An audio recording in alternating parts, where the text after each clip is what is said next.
Lewa tula mai le tatou taimi le wati le nei whawang le fiafi wa afa tonu le tu la eono. Ya, male tautua le Radio Samoa Sflima iwa tolu amo. Male tatou pon kalame whanga solo mo le taua lungo fe au ngaruenga. Ale pa ia mal mamantelo le tatou atinu i le nei whawaenga o le fiafi. Lewa ye tatou le aso lua sifur mo le ono le nei yuni o ngā totono le nei tausanga. Ma ua tatou iai fo i le si uio fe au ngaruenga le tatou atinu. Malo le ngā lue malo le on sai. Iwi la wafoi na malulu le tulanga le taupi o le yei tātou le nei tusanga. Ia ora kau masani ai. O le tau lavo masani yei tātou i tausanga te itasi. Teibi wa malulu. Ia wa saufu le tau o le mawhanwhana. Ia wa tātou gambrain vo i le mawhanwhana. Ma le vila. Rono wingala tulanga nape o le yei tātou. I le nei foi atunu wa tātou yei. Yei teimi malulu. Yei teimi o le vivela. Ia ui lea tātou whaaftaima.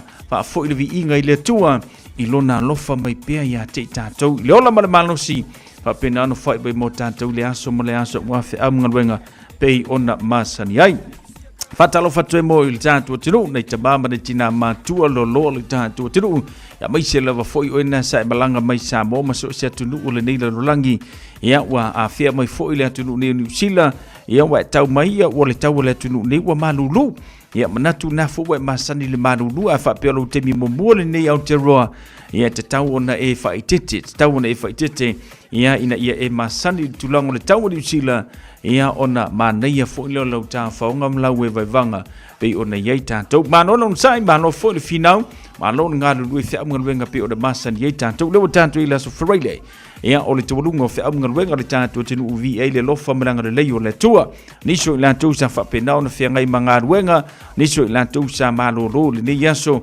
ia e maise ila tu lo ngafa male te pena ina walo mafana fe au ia maise o onga pe ona masani ai ia le nei fo ia tinu fa te fo ia te oire nasa e ono sa ile malulu le taiao ia e te pena tamaiti lea onga ia e leo se mea fa lea onga ina lo tautinga ia ona o le vainga male te pena ino nei whanau ia onga i le aso ma le aso ia le teimi fa ai nei le temu whaina le whanau ia o kako umale na ai a fa pio ngai ia lo wolanga fa kala le fo ile le tamaiti ia wo fautua ina o so ia ke koe fa kala le ka miki io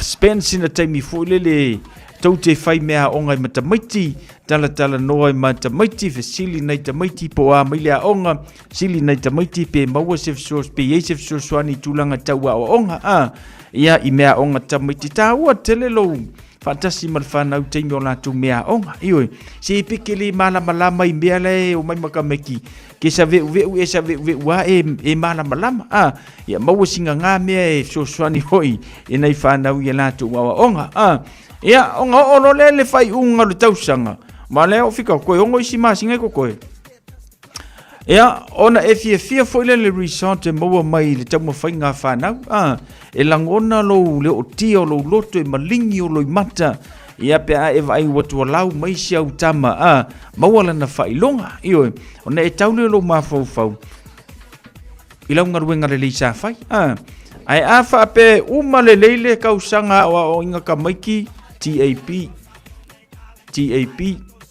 casino, paki, kalapu, e alu lai launga tongia tamaiti, le leie le se, se whai longa siau walo, va aila le alu lau sake, ia la sake ngā le TAP,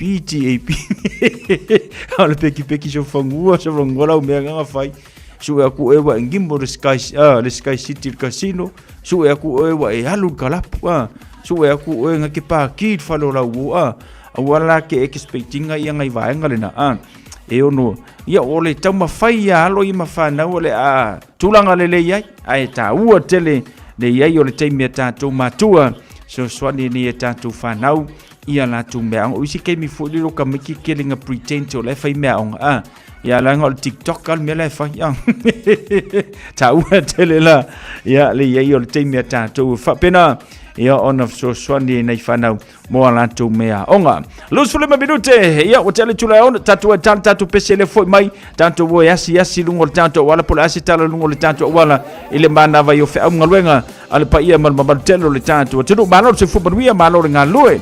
Amelia Mikaele so fumaruia fa tel fantasy mai se uso ya lemisio tawa sorry kalo fai ano fakuso ameka un ngivanga le fiafi talo fa tel fantasy mai Hatalo vatu foi asina leo lungo le tanto YouTube channel le ngata foi lea ya sina tana tawa fatolu fantasy lungo le tanto YouTube channel talo fa maro se fumaruia maro on sa isa amngalenga ole fa ungo never yaso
Reporti mo tātou lunga la wala nei whawanga la fiafe ina ua luas whurubalitasi minuti o na tā leo le fitu. I lunga la wala ia pe ona iei tātou ia o le whautuanga whaingofie mo tātou o le whaiwhaile mūlau sa I lunga la wala. So se vaenga lo whapena ona e anga I ai le mai tau watu ia e mumu isi vaenga o tātou wala ia e langu mori le si vaenga. Lona winga whailo atu ia te o langu mori o lai pisi au lai mingoi. Langu mumu mo tātou pisi ku le tato wala ele mingoi tulanga lana la ye tato la tutilo atu tato moli ya fa mai mumu fa solo ato isi tu le tato motorways ya la orange mai lisi vanga no winga vanga lana la fa mai mingoi le tato wala la nga ia ono ole pisi ya male tulanga pi ona yel ploka o le tato wala ile mana va yo fe am ngalwenga le tato tenu malanga ben malava lele fitawla inga awala ya matou nei manrewa le ngata fo leo pampatoe fa nga solo mai nei manukau poloka le vaenga le na a olo mingoi ya alwa tu le titi lava fo ilano itaka nini ba pampakura tulanga le na le failo mai olo poloka ya lo winga afa pe olo e nga il vaenga le na le failo antu mo e fasi poloka le titi le vaenga le na ile nei fo vaenga le fiafi South Motorways le ngata for the State Highway tasi le fai mai o la foi poloka le vaenga le nape fa pe ona te mafuta mai I lungo le tanto por kalame ia ona foi si poloka le ia fiafi lungo le tanto wala lo papa ino show manga ia tele va ai tu le na ia o le mea masadi la foi o tanto ia mingoi o lungo le tanto wala lo papa fai le mulo sa o le makoi malo shol sa vidinga ia lo noinga ia o le fai tete la foi o tanto lungo la wala pi ona fai lo mai mo tanto le nei foi vanga na fiafi Alfatu ina me Wellington fanga sono te shiva panka le ngata for the GI Penrose tasi le na vaenga fetaula inga ala ia lo faisi pisi mo tanto le nei foi vanga ole fiafi ai etele yulu atu tutongo le tanto tano ma nga e tuai Taili City mai oso ko inga il casino ia Alfatu ina ya Mayoro fanga sono tu titi rangi Hills Road le ngata for le Berlin te iwi rangi fanga sono tu inga I Causton Glen Eden ia lo solonga le leile na fa itu USB ona ia tatou le nei fovanga ole fiafi ia ole reporting na mo tatou lunga wala fa ilo mai ofisa leo mo tatou ma fa emo mai lo masidi le ia fa ilo mai tau tia tatou vaenga o mo wala olo opisi le nei vanga ole fiafi Vai le mola sa tu la fono fa auro mo tatou ke o ki le sawa ke saunga le mui lo fa utauta vai lau telefoni o fa ngaina se lau lima sfutana lau sala pe mau e siki malvaenga ya alu le speed limit ya mau lau sala pe fa pe ya e te sawa lo ya speed cameras le ngata foto ka ko vingi fo i kukula wala T2 mal T3 o mo ila to e to tolu to fa hanga ilunga le pasese e le mo la to te o tasi pasese to tono tavale mau e fo lau sala se lau lima sfulu pe lu se lau tala fa lo me siki ya tau sinau sia ke maua ya e soli tato tu la fono le na maua e o na ilunga la wala se ilo le sene ave lau tavale tia ai ia e koe kulu mal pusa fa ia mai tali atu yo morianga e lo le usita io tu la fono ni sila Atalo fatu le tato por clame pasta Ioane tamali le pua so fu manuia pasta fa tel fata simai le va polo pauli o lunga poso fa ia ma misi la kama pe se me o ka fa fa ma ngimbo ye ali uso alo fa kuso fa tel fata simai alo fatu fa tel fata simai tato por clame ia ma lo for nga lue au woi ka ko va ai ku le sho ko finge ayo o fonga o papa tuyoti mai o mal fana umra inga ya alo fatu fonga o papa tuyoti faisi leva le tu mo se filo inga fa tele tua yo na maruia oi le tu fide mal inga I nai au setalia ako mai ngi usila mai e ka ko weva faisi ngai pu kofe ma faisi ka ku kala mali ia matatu we vai fu ele maru ma ko ngingu sila le yangi vovongo nge ia la ko io ngale usu al kai au ia ko kongi fa al palangi io ia ma ko kongi ia pili ma pili le moli o pili le paipa ia ma ko kongi ko mai sika me ko kale ilo po feme usala la usu inga ka mikia ale me sili makawe nge ia mako ia ole fia manatu na foi fa pena o tau ile ne foi vai temi so ifuanga ua tanto yai hatalo fatu foi ya fota fusi so ifu maria fota fusi alo fatu fa tel fatu simai ile ne foi vanga ole afia fi male totua ale radio Samoa Filipe tolo amos for 50 minute tal fitu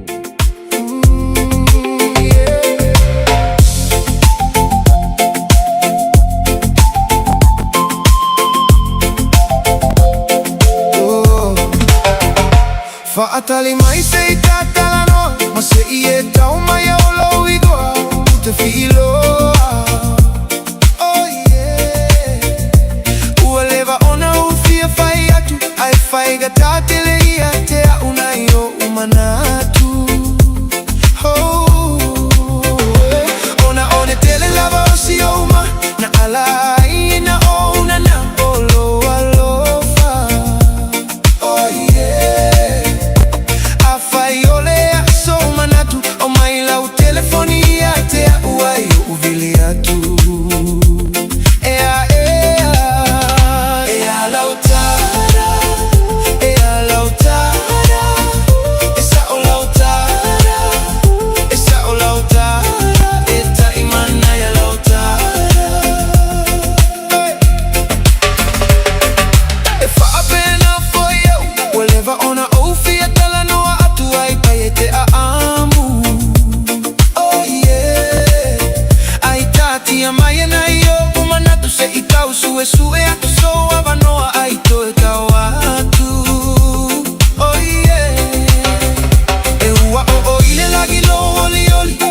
Talo o ila ba usi o tofi o lau talamoni. Oh yeah. Ole masalo salo atonu e te tali mai o manau ile nei vai aso. Ea lauta. Ea lauta. Esa o lauta. Esa o lauta. Eta imana ya lauta.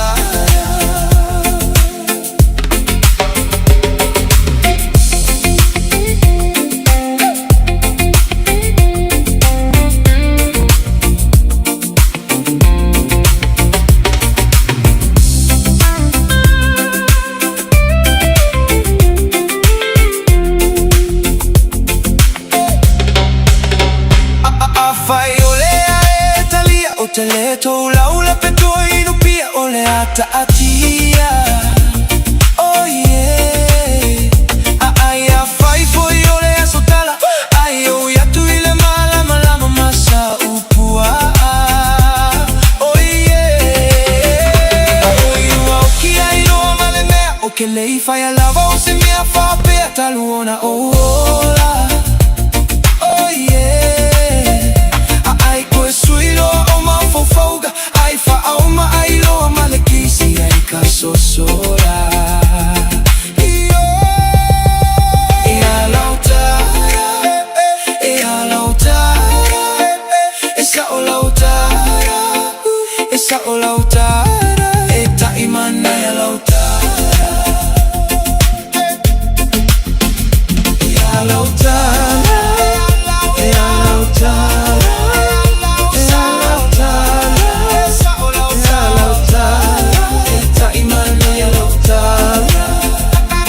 Whailo mai e se paanga o le tātou porkalame le nei vaenga o le afiafi lungo le tātou awala ia le whaalawlawe pe o na tūlai mai nai miro moa a e osoku ngai miro moa whaanga solo atu i le mele i le whale o loa urutoa ia o le whetaula inga awala lale na o lai poloka wa koso i li pinga leo pia whapea na te whaafunga mai le nei vaenga le afiafi lona winga o se la vea fo i le nei afiafi ina ua maa na vaenga ruenga whaafunga mai la na te anga ia tui nai le afiafi le nei ia o le tūlanga na o le ia le tātou whaalawlawe le na fo i le pia whapea na te whaafunga mai ia ngai ke malanga tui nai le tūle na alu o tahuhu miro moa whaanga sono trai o tara ia le whailo mal paanga le tātou porkalame le whaalawlawe lo tūle mai ia i le whai tūle na ia pia whapea na te whaafunga mai lona winga whapea te anga ia tui nai tanu na miro moa anga ia tui nai mena ia le whaloloa urutoa ia o ina le whailo mal le tātou paanga o lai poloka o koso i li pinga leo se whaalawlawe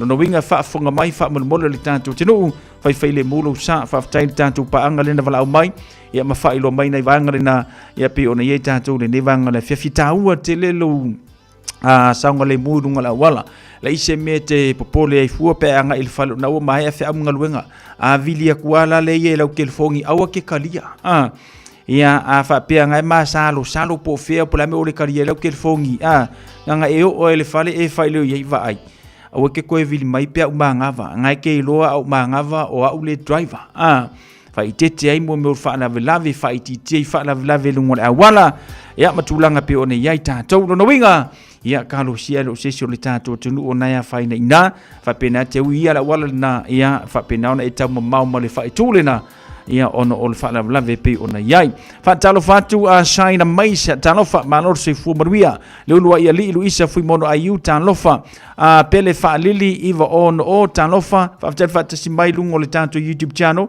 whaftel le mafuta mai le tātou porkalame le whaiunga le neva yaso fufonga o papatu yoti alo whatu whaftel whaatasi mai ia ma le tātou porkalame pe ona iai fota fusi ia ma le tātou porkalame ina utas futasi minuta na tānou fitu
Si whangamātanga o whiora te matai a Ropi na Kari Marisi na whatunga mō tātou la mepa susulu pe o nei musika o le nei a whiawhi. Ea matulanga pe o nei ele tātou por kalame whailu mo oe ea nei vaenga mō lau sila whia lewa toe. A maile si tātou reporti mai nisi o tātou paanga. O tahu a tō lava whoi o lo poloka le nei a whiawhi alo mwhai lava whoi na e wia. Nisi o vaenga pe o nei ei mangele. Ea male tulanga le a ngai kunga ilunga miro mo a o tahu a ia. Ia whailo mai ua makua I poloka whaasolo a toi leo leo. Ia ono o whaalavlave pe ona tula I mai. Ile nei fwoi wanga o lea whiawhi tā ua le tātou whautauta I lunga le awana. Ia o lea lea ngā o nei mau mea tātou te pisi solo ai. Ia ai taua lunga I le telo whaalavlave ma waile ola marasoifua. Ia o le tua lalo nā le tātou porkalame mo e whaile o mulo sa. Te anu marmanuia lo mau tamrau lawa whaatali mai nei ainga. Ia ona maua fwoi leo le whailo inga whiawhia. Whamedo to le tālo le fitu.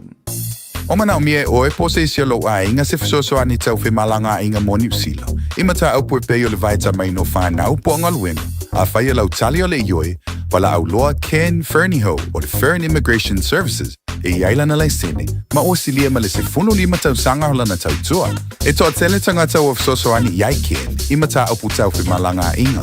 E awhia ima ta au puna o atu le tribunal. Ma apili le minister. Tanga iana ele Facebook, ma le upenga te whailangi I molimau. Mo nisi whamtalanga, wala au mai le Fern Immigration Services. O luatasi, tasi lima tasi, o lima. Ua mawhai nei o na whaatau wantu topapa le Digicel I lunga o le upenga te whailangi a le ClickX Pacific. E mawhai fo I ona lafo se leni I le MyCash a le Digicel I Samoa, tonga Fiji, mawaruatu I le na o le lima ta la. E le leile reiti aso taitasi ma e whaingo fia fo I ona e listalai. Asisiane I le clickx.com e lafo ai sau top-up a le Digicel. Pe lafo ai fo I sau tupe I le MyCash a le Digicel Samoa, tonga Fiji, mawaruatu. Morisi whamtalanga vla au le olua tasi lima ono tolu tolu fafa. Olua tasi lima ono tolu tolu fafa. O mo mia ni ngaluenga whai I lo whali. O le living space o lau company if so soani I le whale leo mao te malawa. Amana o mia se papui pui, carport, canopy, pe wha faulau heat pump, whaisau deck, whaka peta lo whale. Whaapsota I mai I le living space. Whaia 4 quotes, mau le fisosoani I le finance, e le ai se deposit. Vili mai loa le living space, I le o valu se lau, lima whaono, wha valu wha, o valu se lau, lima whaono, wha valu wha. Talo whalawa o le siu fufonga le nei o Samoa, le Radio Samoa.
Ako ai fo I le lau atu I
Filingoiva tu.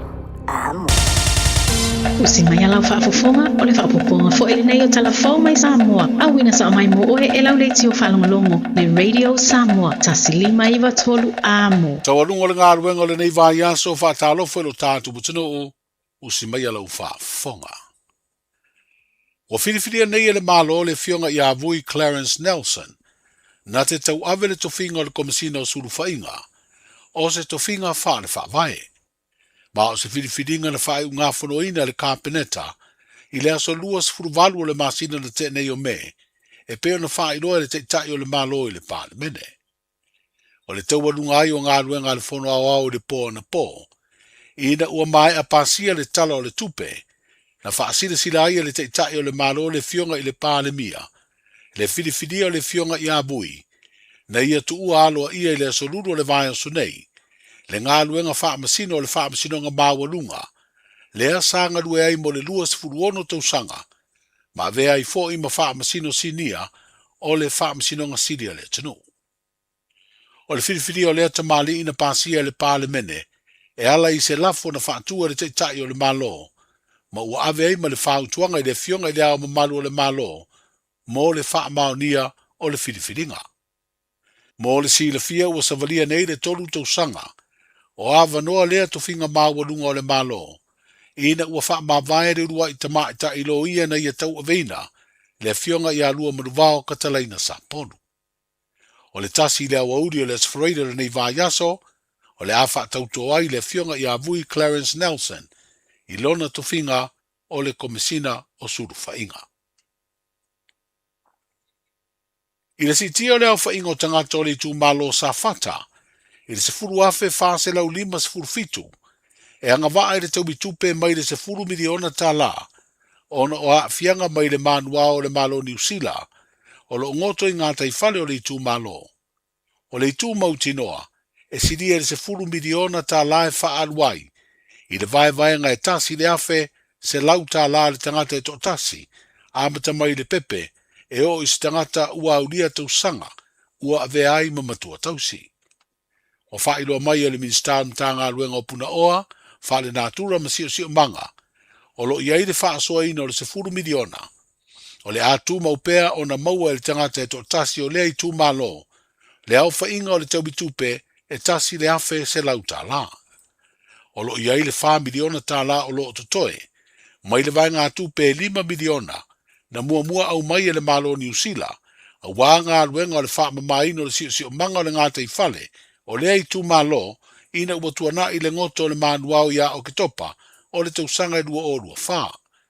Mo ua wha li ai e le minsta, le tō wha ia ale vena ale.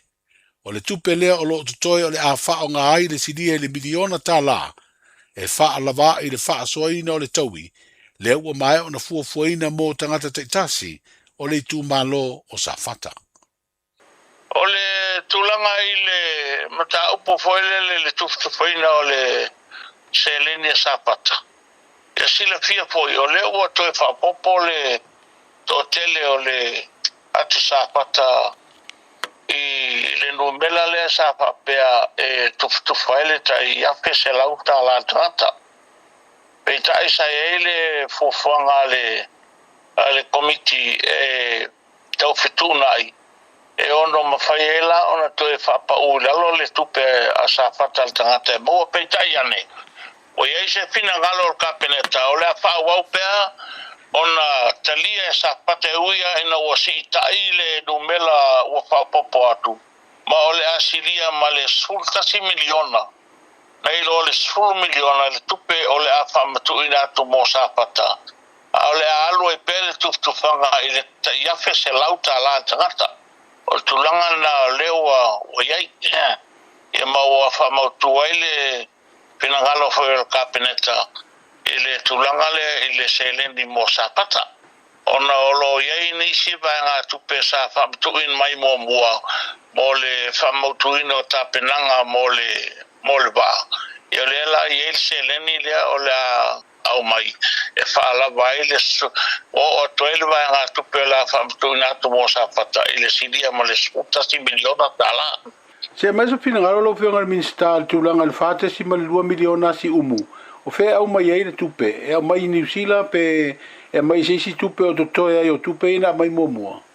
Wa o ye fu fanga le ufata talno pe ma New Zealand. Le tulanga i le taui mo safata. E le fa maunia le mea fe mai e le to empanho to mo mas tupe mai New Zealand. E si foi ngalmal mana.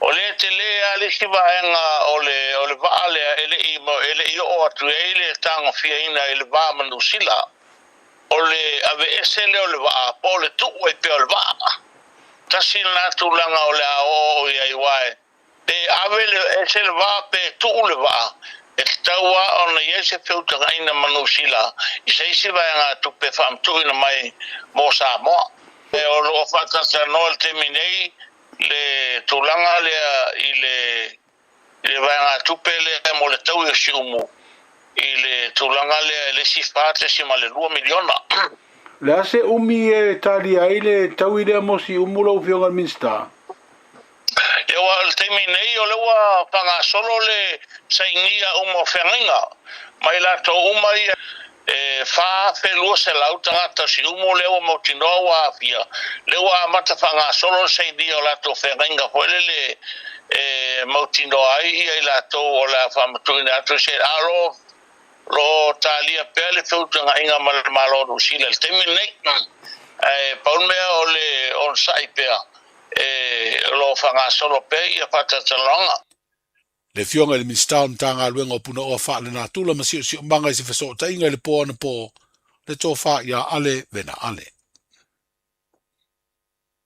o le o to tusi a o le pulenga o tanga te ta fa o Samoa i le au nanga le ono mea productions na te fa a wau o na ta pena tau vanga sa idi ai se tau sala o Samoa mo le isi tolu tau sanga o le filifilinga na tau nuu iai i le mae o na folasia i lea au nanga tu maonti, nisi o na tāpenanga tau la i more si tia o lea tau vanga i tau sanga o iluma, ai maise o lana ta iala, e lima ta ina aia na tāpenanga uma i le luma nai.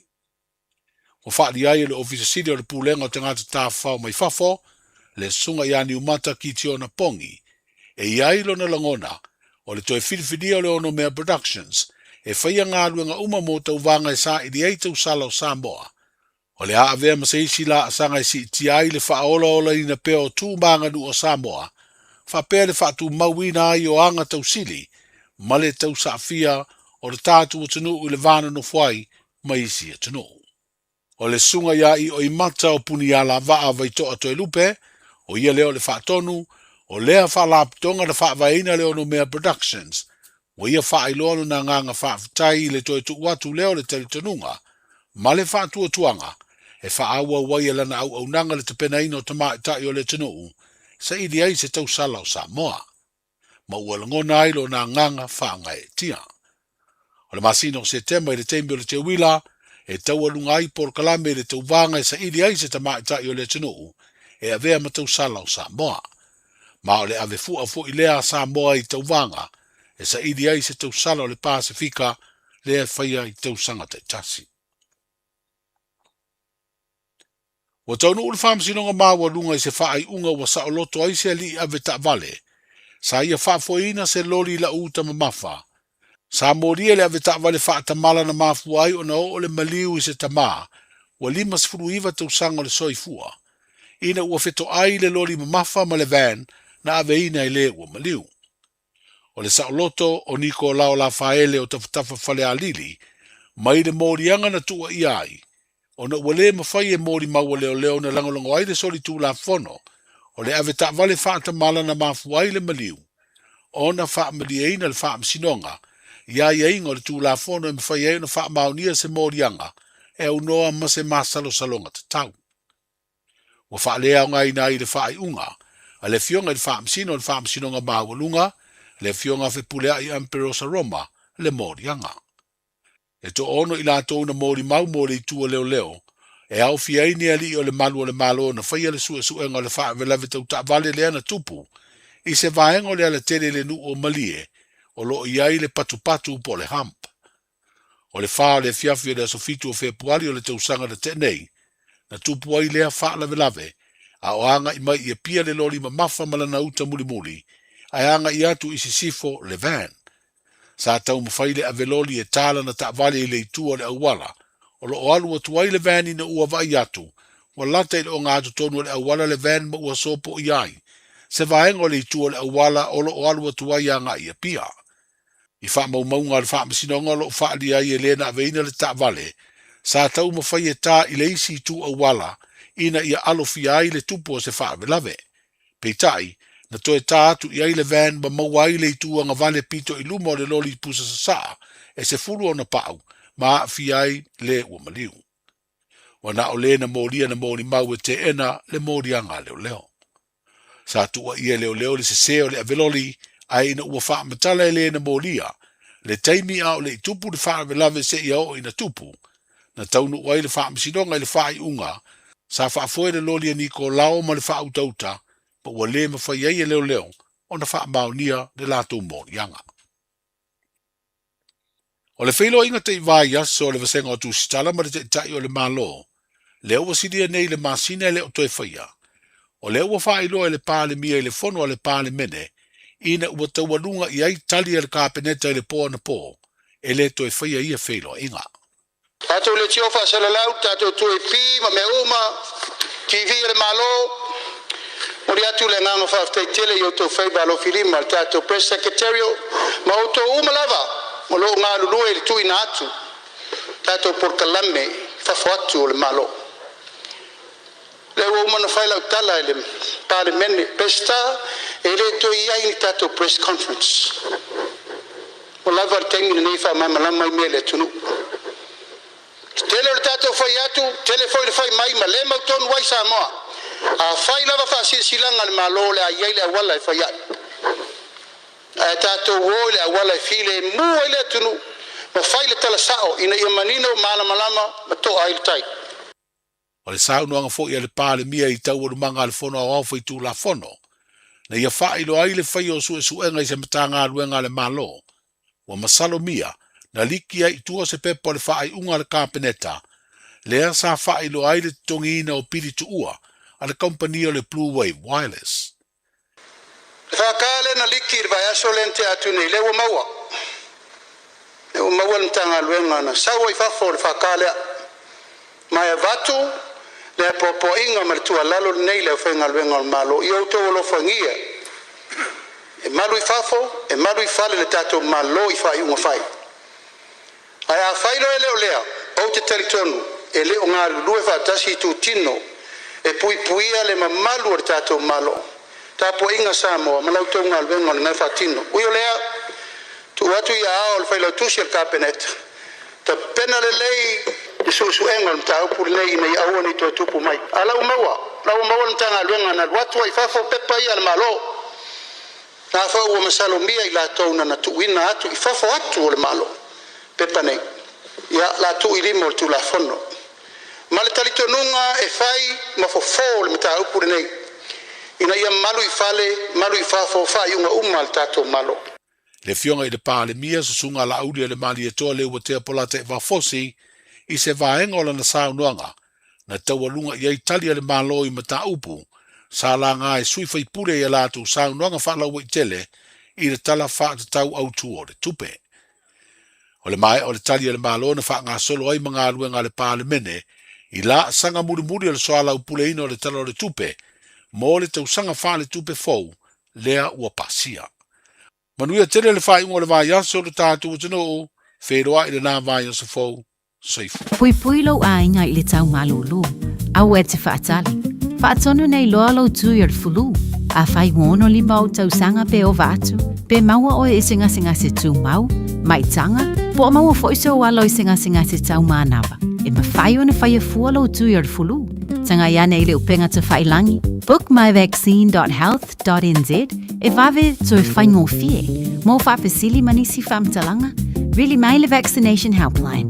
O valu se lau, lua valu, lua iwa, lua ono. O valu se lau, lua valu, lua iwa, lua ono. Po o le fono. O valu se lau, tolu ono ono, ono wha valu. O valu se lau, tolu ono ono, ono wha valu. E siri le poipuia na I loa le tonga whitia. Whai nei loa lau tui ar fulu. Le watu la maile tatu temile wanti le nevanga la fiafi male tautua le radio Samoa se fulima iva tolu amo. Ya male tanto proclame fa nga solo won fayon fa fonga le tanto tinu ile to fa salawina o tanto tala mai Samoa pe ona ya ile tautua le to fa utanga vaya tipi utanga vaya ya ile tawalunga yo fe am ngarwengo le neva yaso fa tanto utanga vaya mo le tu fa tesi o tanto tala wale fa fonga mai le tanto tinu ya iso se tafo le neila no langi ya na foi na wa sile fi matulanga pe ona to telefoi la to siringia le to fai ai oni fa tantala noanga le fionga li palmia mala tu stala ya na u manino le na vaenga le fa fonga me le tanto tinu paule vaenga le no fa longo to ye tanto tala foi le ole se furu milionga le mato itu malo ya ole lava fa penao na ese fa matalanga matulanga pe ona awina mai ia ele ngata ia o ila to lo ta pena ina vaenga le ia ai fa pena fo ila ia male minista ia pe ona fa fonga ia le tanto botinu ia matulanga pe ona yai ole aso na file sa o maua ile maua sina taime fa longo ma ile tulanga pe ona yai fa tala noanga mai so to no parliament o le tanto botinu na maua ila fa longo le tala noanga al minister o le tu malo sa fata wa yetu pe tu tonu account a mata tu la so na fi o sa mai le tu malo le oi a mata ona fai calculation o meia e tasi le afe sa lauta la le tu pe maua mai le tangata pepe se o le tangata matua alwa ia vaanga le na o to saule sitala valu se lau limas fulutala o pa umai lalo ono le mafuanga ua toi fa popo isi fai numero tangata le mato tu malo ia ala le tusinga ingoa lo fa nga solo le matanga luenga ole CEO la po ila tu le sa fai fa tantalo al noanga le sa au mai le tala valu se lau limas fulutala e mau le tangata tu tas ai ua le afe se lau tala ia mafua mai le fisuia ingo fai numero e to tono le mato tu malo now ananafi sa au fa longo le fono le parlamento ya Samoa ia fesilingi ai nisi te tono le parlamento tu lo lunga le minister ke lo minister po o moso na malo si po me minister pe ngai ngong fala au pe ya ia wa ai te tono le moto fono Samoa sa lo maltala i tu malo sa fata ua uma na tu pe te tono to account a o yaila se tangata alala le mato tu malo sa fata o to tono ala account tupe mai le se furu miliona lea now vili mai atia vili mai la o kemi ngai se kako kakarngo ayo mai le temile nei o le fo to sa le tatu tala mai Samoa wa uma ona swala o pule le vaenga le tono le parlemene ma o fina ngalo le fionga le parlemia tu maupea le tupe mo le tangata tu tasi mai le tu o safata ile afe se lautala plus le wale se fulu miliona ai ua se fulu male tasi miliona nai vaangala na le mau me tantu tala mai Samoa alele o sa o le kala le kusit kengesi bangungumi maso onga ngungumi le lalolangi ma ua le lo por sa ongo mengi kasi le melo teilo sa fata mal mato tu malo ele tu fale tu pele temile nei believe me ele tu fale tu pele temile nei o alunga o fainga palo tala titile la alo tu mato tu malo ku ya pele malo ku ya fesilingia ingar 10 miliona se fili fesilingia ingales fu maltasi mi langa lewa fa popor fu maltasi miliona fa popolo ye male fa miliona mosi umu ya nalo fa fo mali tanto tinu vanga lena le ala o mali temile nei e le o iloa mai le o mala malama mato tu malo po ua yai se ainga kasi pelua ua yai se kupe ko kongo le account ale elenga ele mingi skale ko kongo parlemene nafi ngor ki ngai o karinga ya tulo sa mor fa fonga nei vanga le fiafi o le mele o taringa awa foi ke pe lol ma ko ku malo ali o le ngor pal ale minskar ale awa ke pe lol ma ko ku malo yo o le ku malo ma ko ku malo e fa sanga pe pelos kanga le ala la alu le foi wa ma ko ngai masinga ko fa nga solo ma si masinga ya na ngale ong saia ngale lava le ong sai kala le fai mai ngale lava le ong sai ele ole e fo le kulanga pe ong ye ya ai ka ko fakat kat pe ka ko kali pe ya po le asi tulanga pe ono o ia taurumanga ia o 10 miliona ia sa fata langa le na o to fai mai o le ole se fulu male tasi miliona ia o le 10 miliona ia tatu talia pe ia po le tulanga ole ia se langa e tulanga fo le langa e kelele tatou e faitio fo i tono i la tor vaenga le faia ia tonu ma vaenga ia pe ale sa o le tala e momoli a se sela le tala e momoli ia onga mai folo kangaka ko e fai o ko ia pena tulanga la na ole e fa pena ona fa tinga ta linga le mato i tu malo ia e siar kala saule aso e sir kala saule aso ia matulanga pe ona ia 10 miliona ale matou i tu malo o sa fata.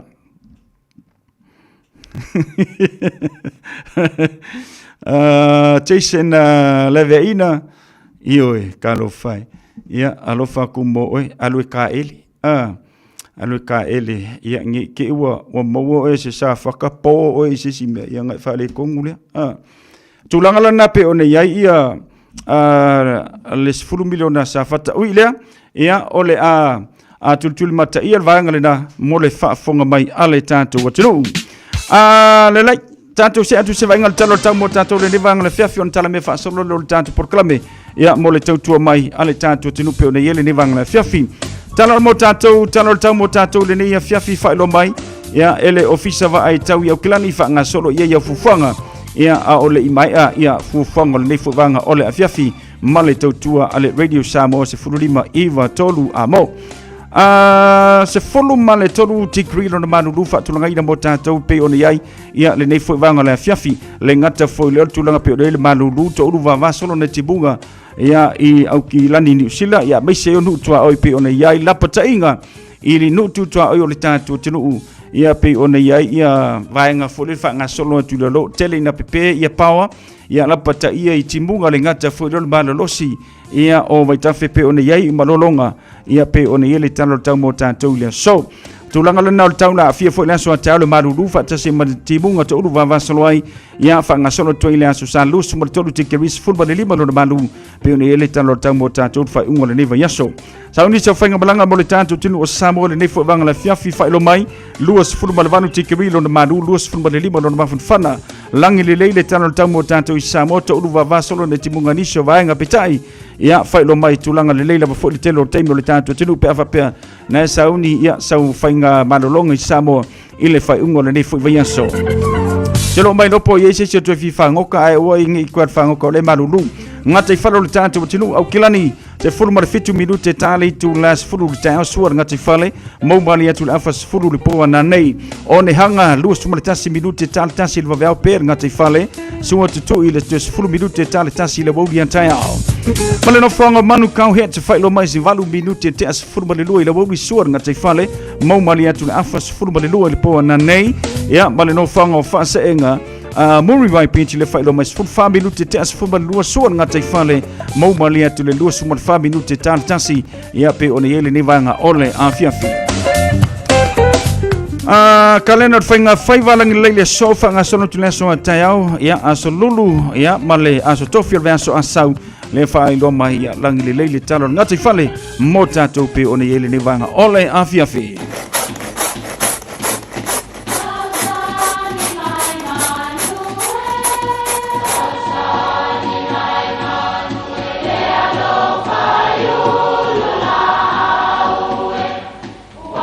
E o fanga manu I ululu o la au awa e fafanga I funga o la au.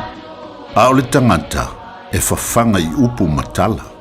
O le mafileo o alanga upu mamuanga ngana Samoa maona whaapongai e a fua I lona sio mianga. O lona le asau I le whaatufunganga o le iloa whaale aso mai le tautua se ia o ina pule. O alanga upu mamuanga ngana walanto mamanuina le tō whamanino a Samoa, mana tua foi, e tāo fitau muli le atunu.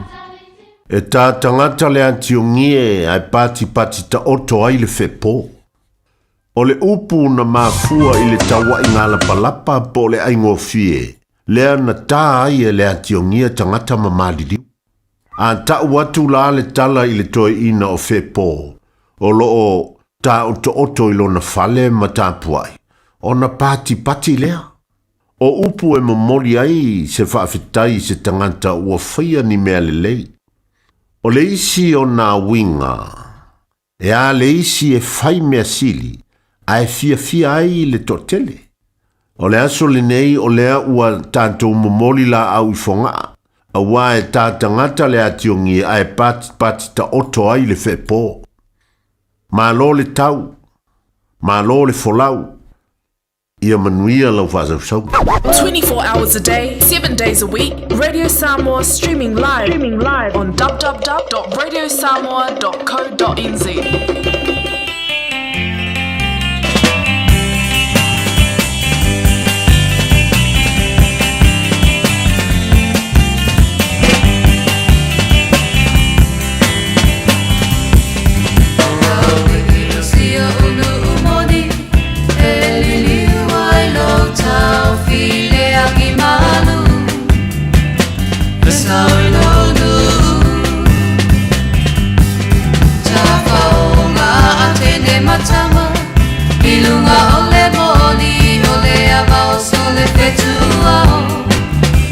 Samoa for Irua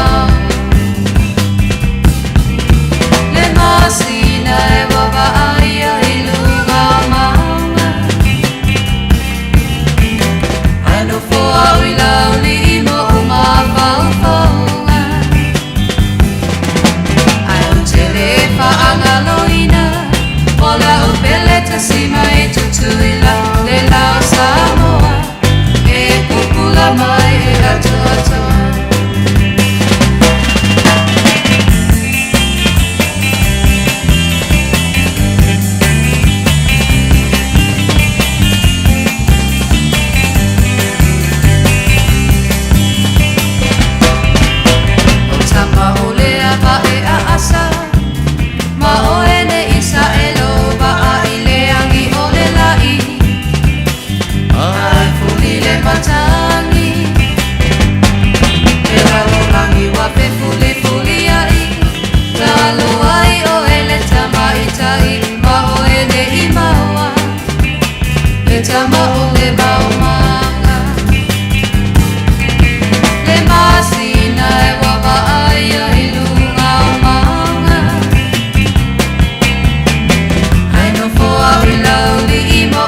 Leo atu la maile tanto tembe le wanti tele titi la afal fitu tatala la reina mo emol famo dianga la sfanda umla soifua tolu fitu tan silimba iva tolu le tanto reina lo matala lungo le tanto Facebook page mo le tanto YouTube channel ya le fo matala tu le tanto emaili on air at radiosamoa.co.nz mo le yai famo dianga la sfanda umla soifua mo tanto ansolus fulu mo le yuni lua on wono le tanto mo le maile lo fa malanga le yo le tua.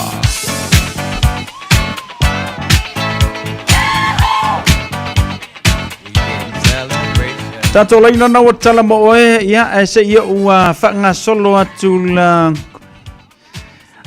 tato imeli lewa tau nuk mai e tau i le nei fuiwanga le fiafi ia o na whanga solo i leo le tato proklame. Tato wasu whanau leo tau lai mai le nei fiafi lunga le tato imeli. Birthday dedication, happy birthday to our one and only heart.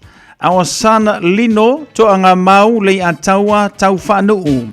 You are the heart that loves, always kind and full of warmth. The heart that serve is always happy, and the heart that cares is always strong. You are the most amazing blessing in our home.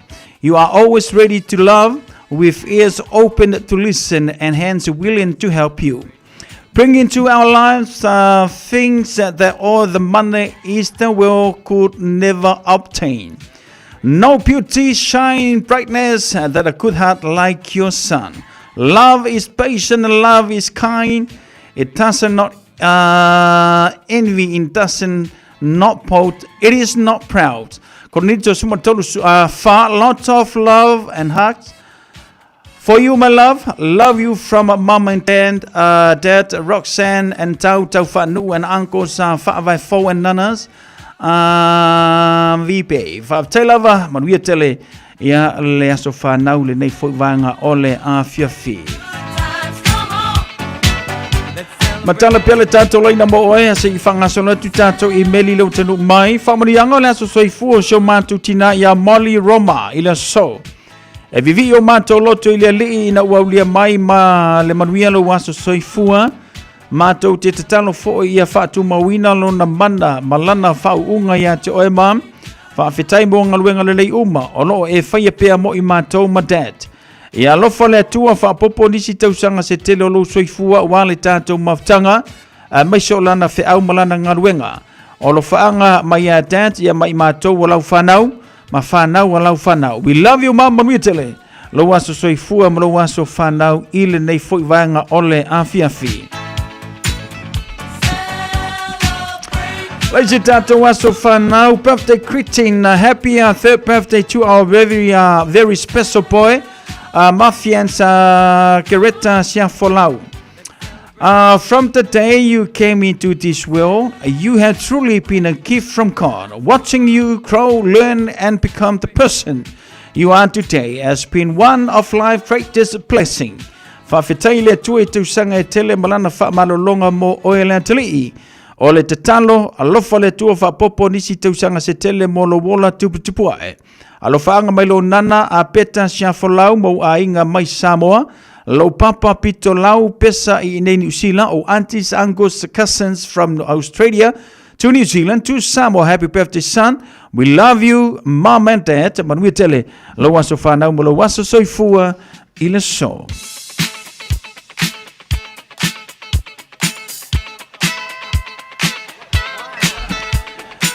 Whamarianga leo taru mai la so whanau mai a Allen Vaifale.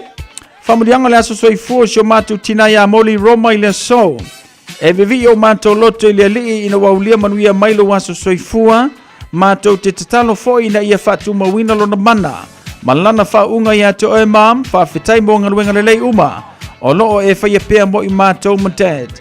E alofa le tua fa popo nisi tau sanga se tele o lo soifua wale tato maftanga. A maise lana au malana ngaluenga. O whanga na mai a dad mai matou lau whanau ma whanau lau whanau. We love you, Mama Manuitele. Lo waso soifua.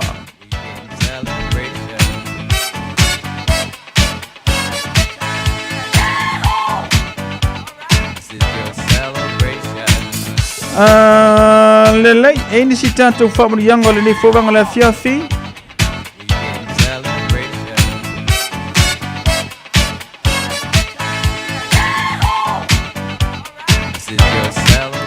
Aso whanau, talofa? Alo. Se fu manuia? O mole whamunia atu lea stoi fo te auso ia no mani te o ni. O le soe ato e luna tosu toto sanga. Ia lo no foma mau ai Australia. Alo whangia le tua o le uso. Ia o pelo malosi. Te lo isiaso. Pa te tele mo le wanoa. Tai lo fatu manuia fo ile aso whanau me la soifua lo fatu. Lele esi tatu whamurianga na whanau leo tanu mai le nei a fiafi sesi whamurianga e le tatu tele yo e tale tatu pese ia e whamanuia le aso whanau mo oto umalava i le nei fuivanga le a fiafi. Lele peala na pauna o tatu whamurianga leo tanu mai e tau ma le tautua le Radio Samoa se fururima iwa tolu amo. Tausanga pali i whanga iyo alo fatu tausanga iyo nga e alwa ko e auskadia kile ko sawa e kokongi au sala wa e fefe le kongi au sala ma le ko sawa nyenyu sila alo fatu so fatel vata simai ya manu ya fole nei vanga la fiafi ya tatu family yanga umana ile nei fo yaso ya male tautu al Radio Samoa ya le utanu mai tatu family yanga ya pi ona yaile tatu proclame le yaso vi ia le tua au lia mai malmanuia tu waso whanau tu waso soifua o le mea moni aia amu ia o kou o whailonga mailingia kungu o kou waso whangau o feula le keke maaile me tonos ia maaile peka king ia maumanga meko ke masangi au kama se paku wangela so whangau la yaru le oso yukal maumanga Happy birthday to you all ia mai le pulenga malau whangaluenga ale Radio Samoa Fuli mai vatolu amo manuia tele o tu waso whanau maso soifua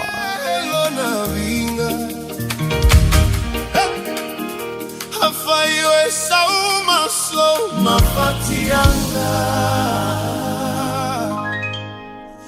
Aveile atua Aveilo na vinga Sauni Amene Let's go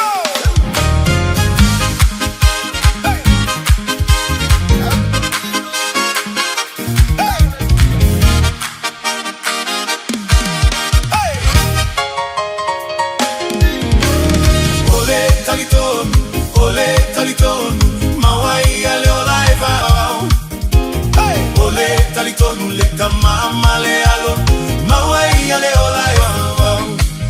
Hey, ole talikon, mawai ale olai wow. Hey, ole talikon leta mama le alo, mawai ale olai wow. Hea ota unu ile langi, ole a osa valiai, ile olai wow. Mate no fama lo fao, la fama le akule pale ole ola.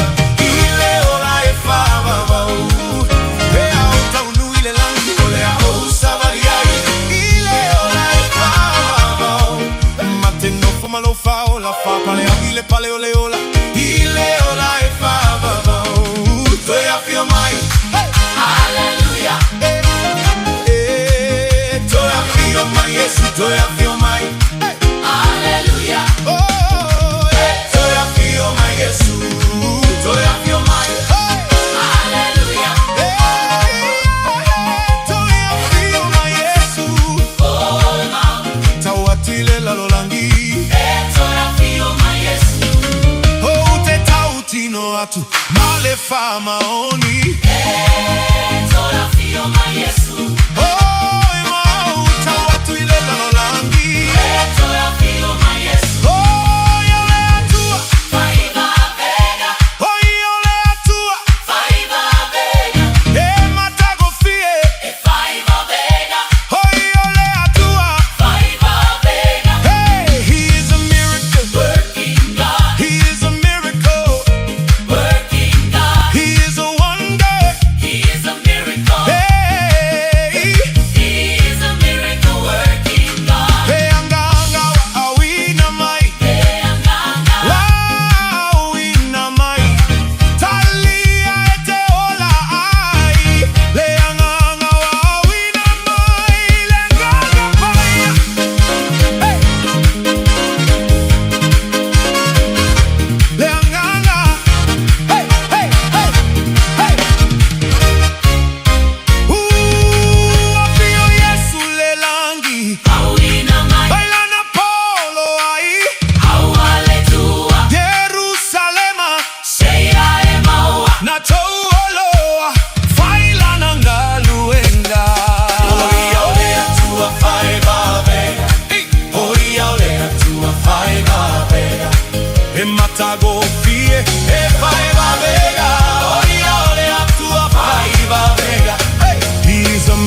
Ignoring a sore throat? This isn't just some drinks and lemon tea in your sweet situation. Untreated sore throats can lead to rheumatic fever. Nobody wants that for their family, eh?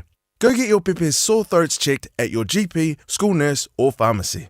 It's quick, easy, and most importantly, free. So come on, whānau. This summer, take care of your tamariki. Get it checked and get it treated. For more info, hit us up on socials at Stop Sore Throats or visit stopsorethroats.nz.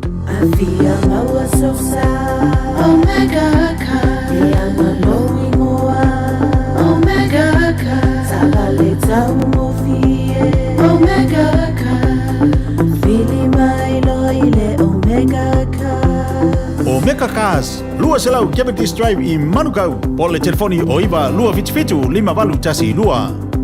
Susu mai Manukau ne Omega Cars. Umalole keisi le Omega Cars.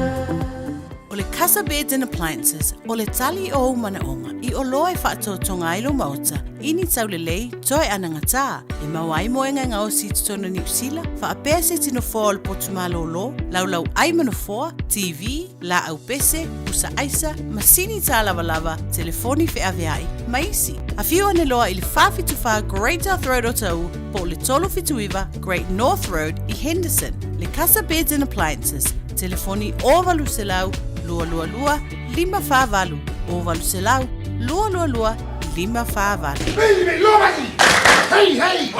Ua na o le Radio Samoa se furulima iwa toru a mo e tautuaina o e ilangungana fitu aso le vai aso.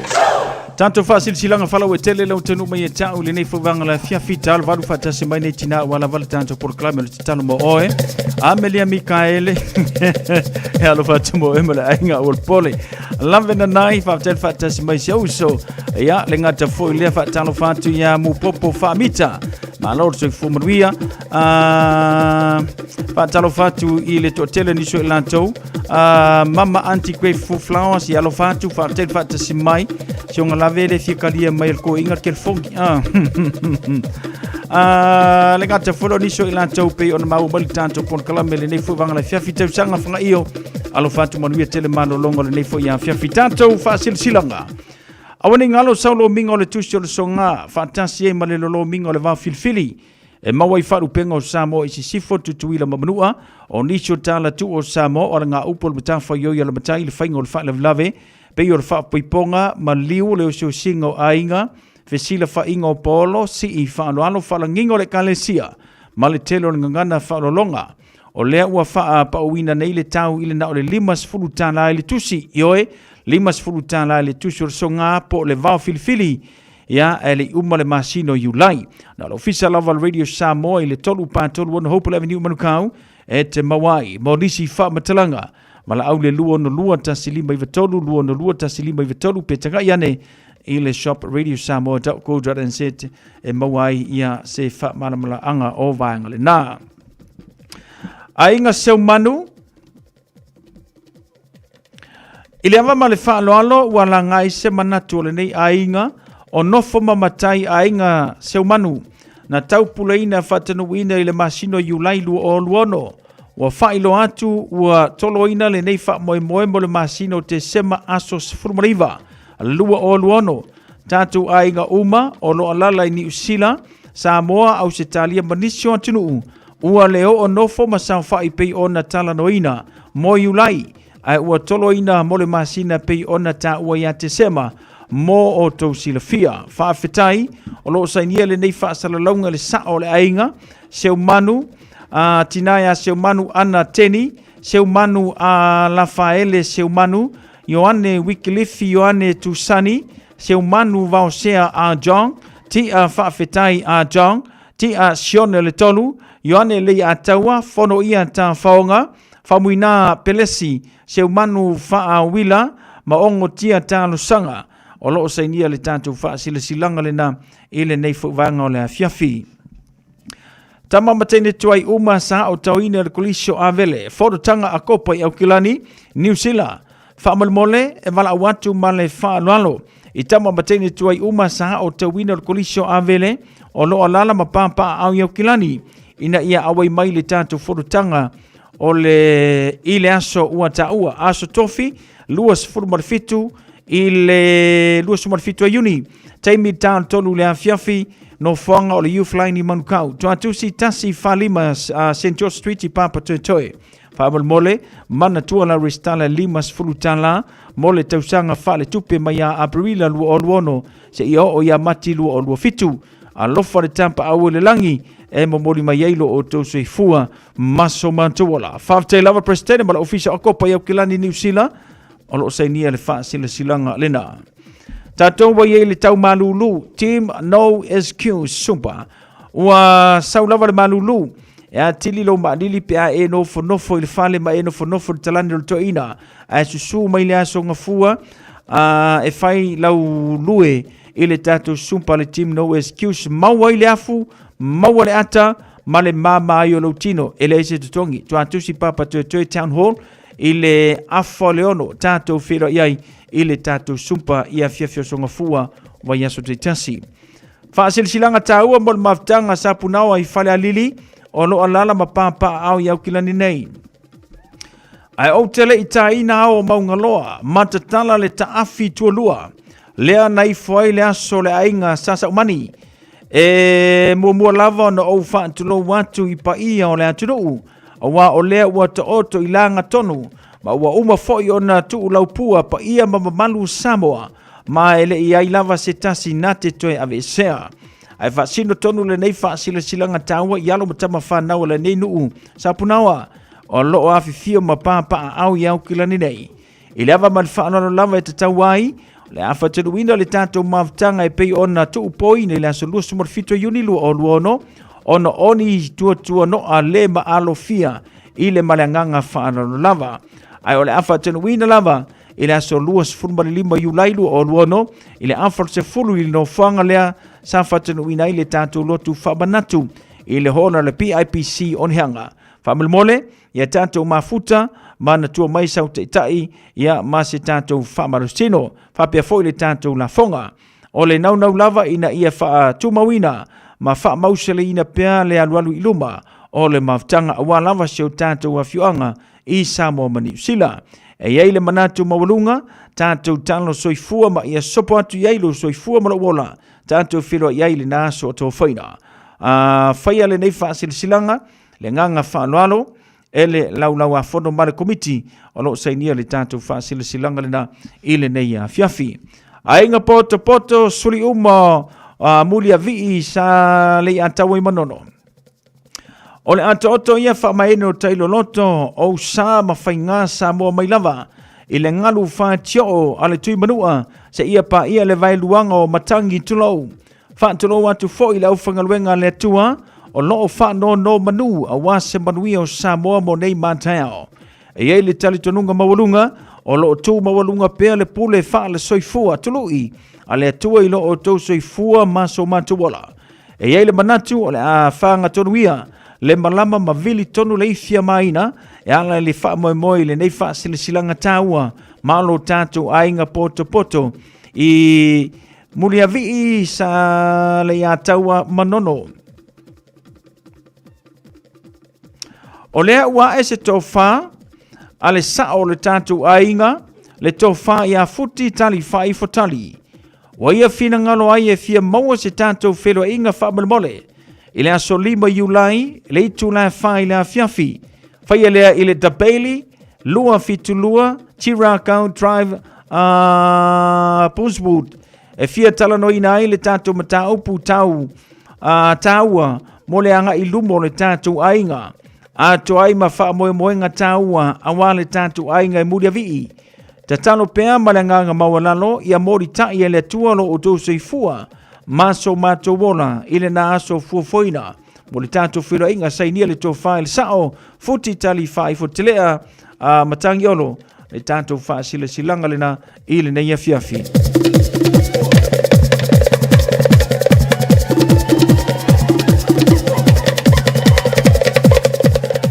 Tama whanaua vai moso o le ato oto ia whamaene o tailo lonto pa ia Samoa.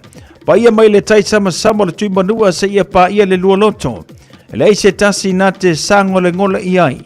Ai whasino tonu le nei wha sile silanga, ni alo mani tama whanau o sio mato nua vai moso, o lala mapapa au iau kilani nei, o le paia lava le susu o le tama le fale, ia mataia, su sualii, ia mamatua pantau ave, susu le no tama, ia melei le matua to ala, ma tiu fea, lau lua tau whaia ingo matua, ia manu le leua, ma le fale anga folu, whapea le toma anga une, ma le aonga malie, whapea le malae.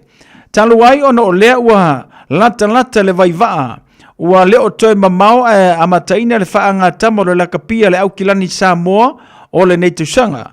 O lea e valvalusia ia o le whau iso o tau finangalo, feso soani e wale susu e lava, alo tātou whamalama ma vava aisho tātou nuu. Ia, no tau soifua mo mātou wola mai ai. E le lei lava le tātou to e sea nuu poto. O lea ua vala o tuailo o tau paia malo o tau mamalu. O ai lava sealo ma se tama whanau le nei nua vai moso. Fia tau mailo na tau au e fso soani le tau mawhainga malatina ina. O le aulaka pia o se tātou nuu e pele le loto malanganga. A fifia mai, matala mai a au. Tātou ngā lulu e whātasi. A whaifoi. O iai ne o tau alo loo iai le taleni e talia malanganga fia. E le tau whailoina o se tātou nuu. Na soifua ne ai nisio fetu popula ma longo ai le whaanga tama o le lakapi.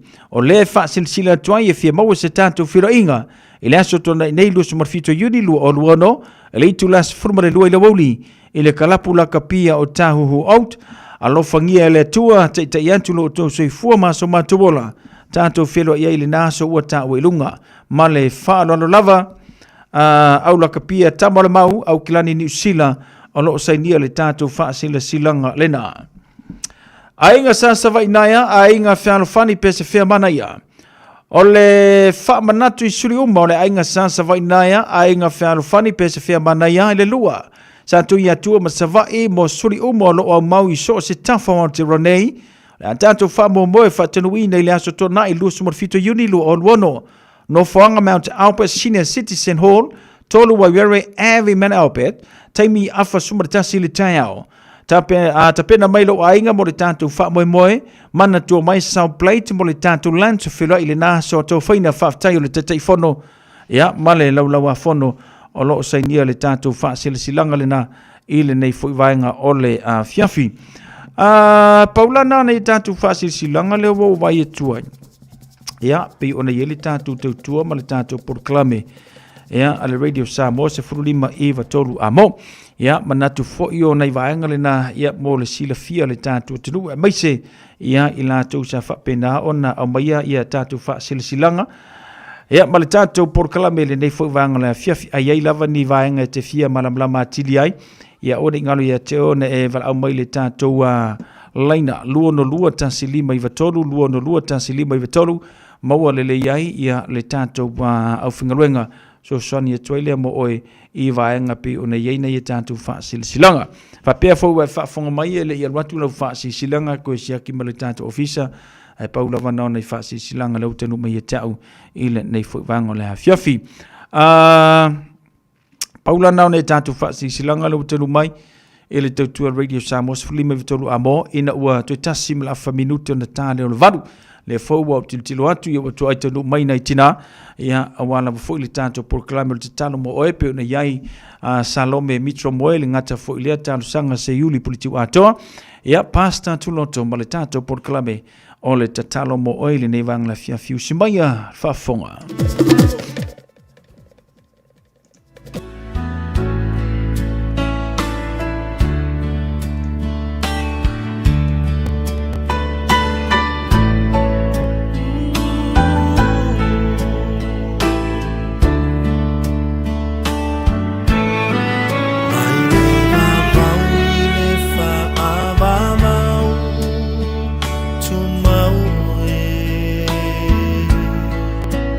Ole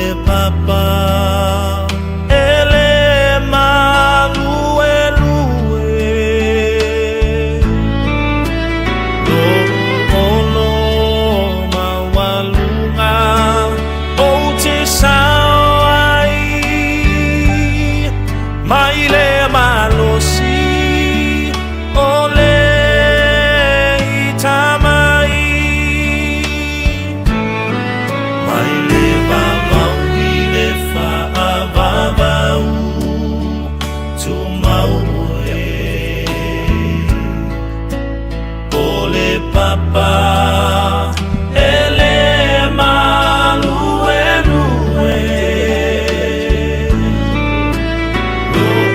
olo mawalunga o te sao ai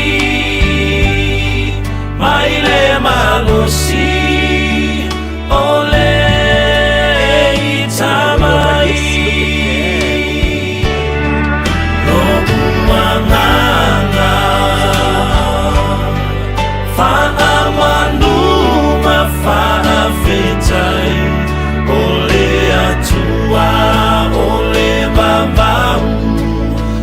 te umau oe si ia elo uleo maalanga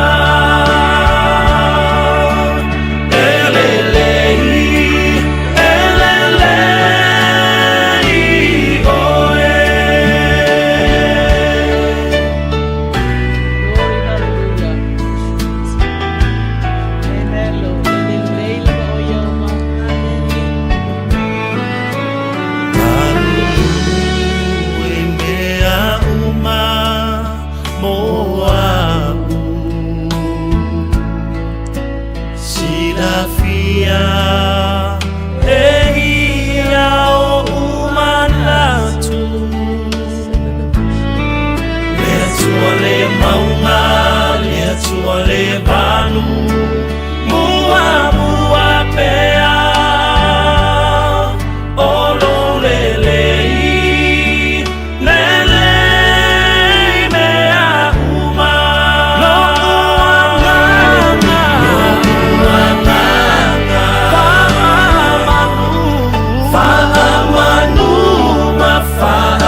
Ma le langi mama ile mamalu o le au whaafonga o lo whaatasi mai le nei a fiafi whaafeilo i atu le pa ia o Samoa o lo whaafonga mai a fio mai susu mai o tala mai a au ila tātou polo kalame maasani i le a fiafi o le asofaraile o le tatalo mo oe i lunga o le leiti o Samoa o le a tatala aloa i atu fo i laina i lunga o le ia a walo o tau vala au mai mo nisi e fia maua tatalo ma whaongala tātou telefoni o le o iwa tolu fitu ta silima iwa tolu.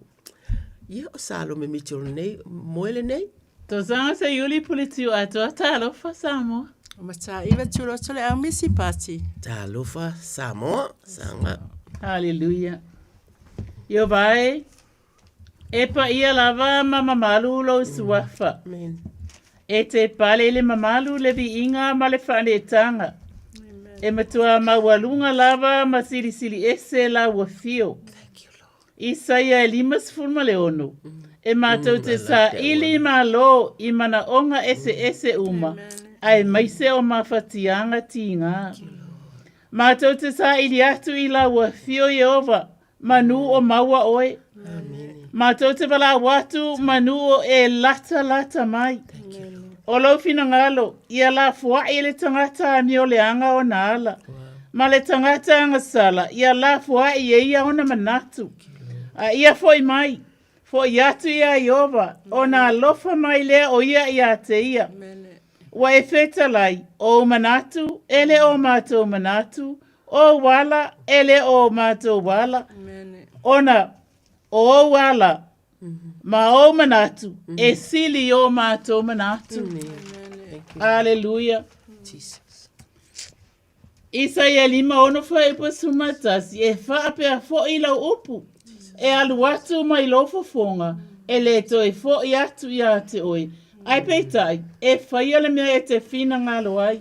E manu ia fo I le mea e te awina atu iai.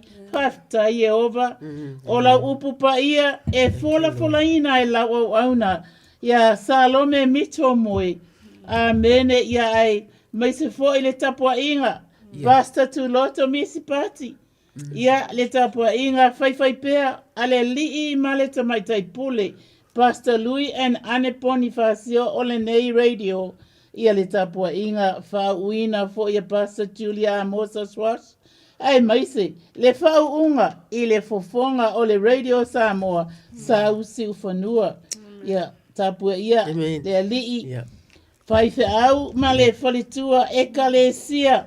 Ese o lo whaafonga mai. Amene. Ia whaapea lau e kalesia e Manuelu. E ala le suafo Yesu. Amene. Amene. Malo sanga.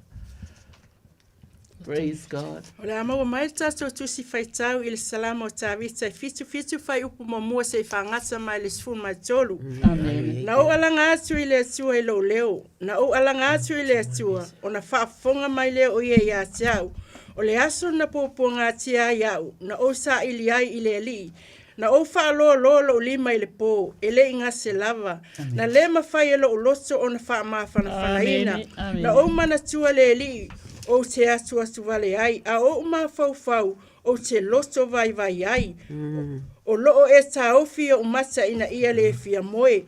Wa o atu vale, o te le mawhai ai o na tautala. O te mana tu natu I o na poa na mua, o tau sanga e vavau.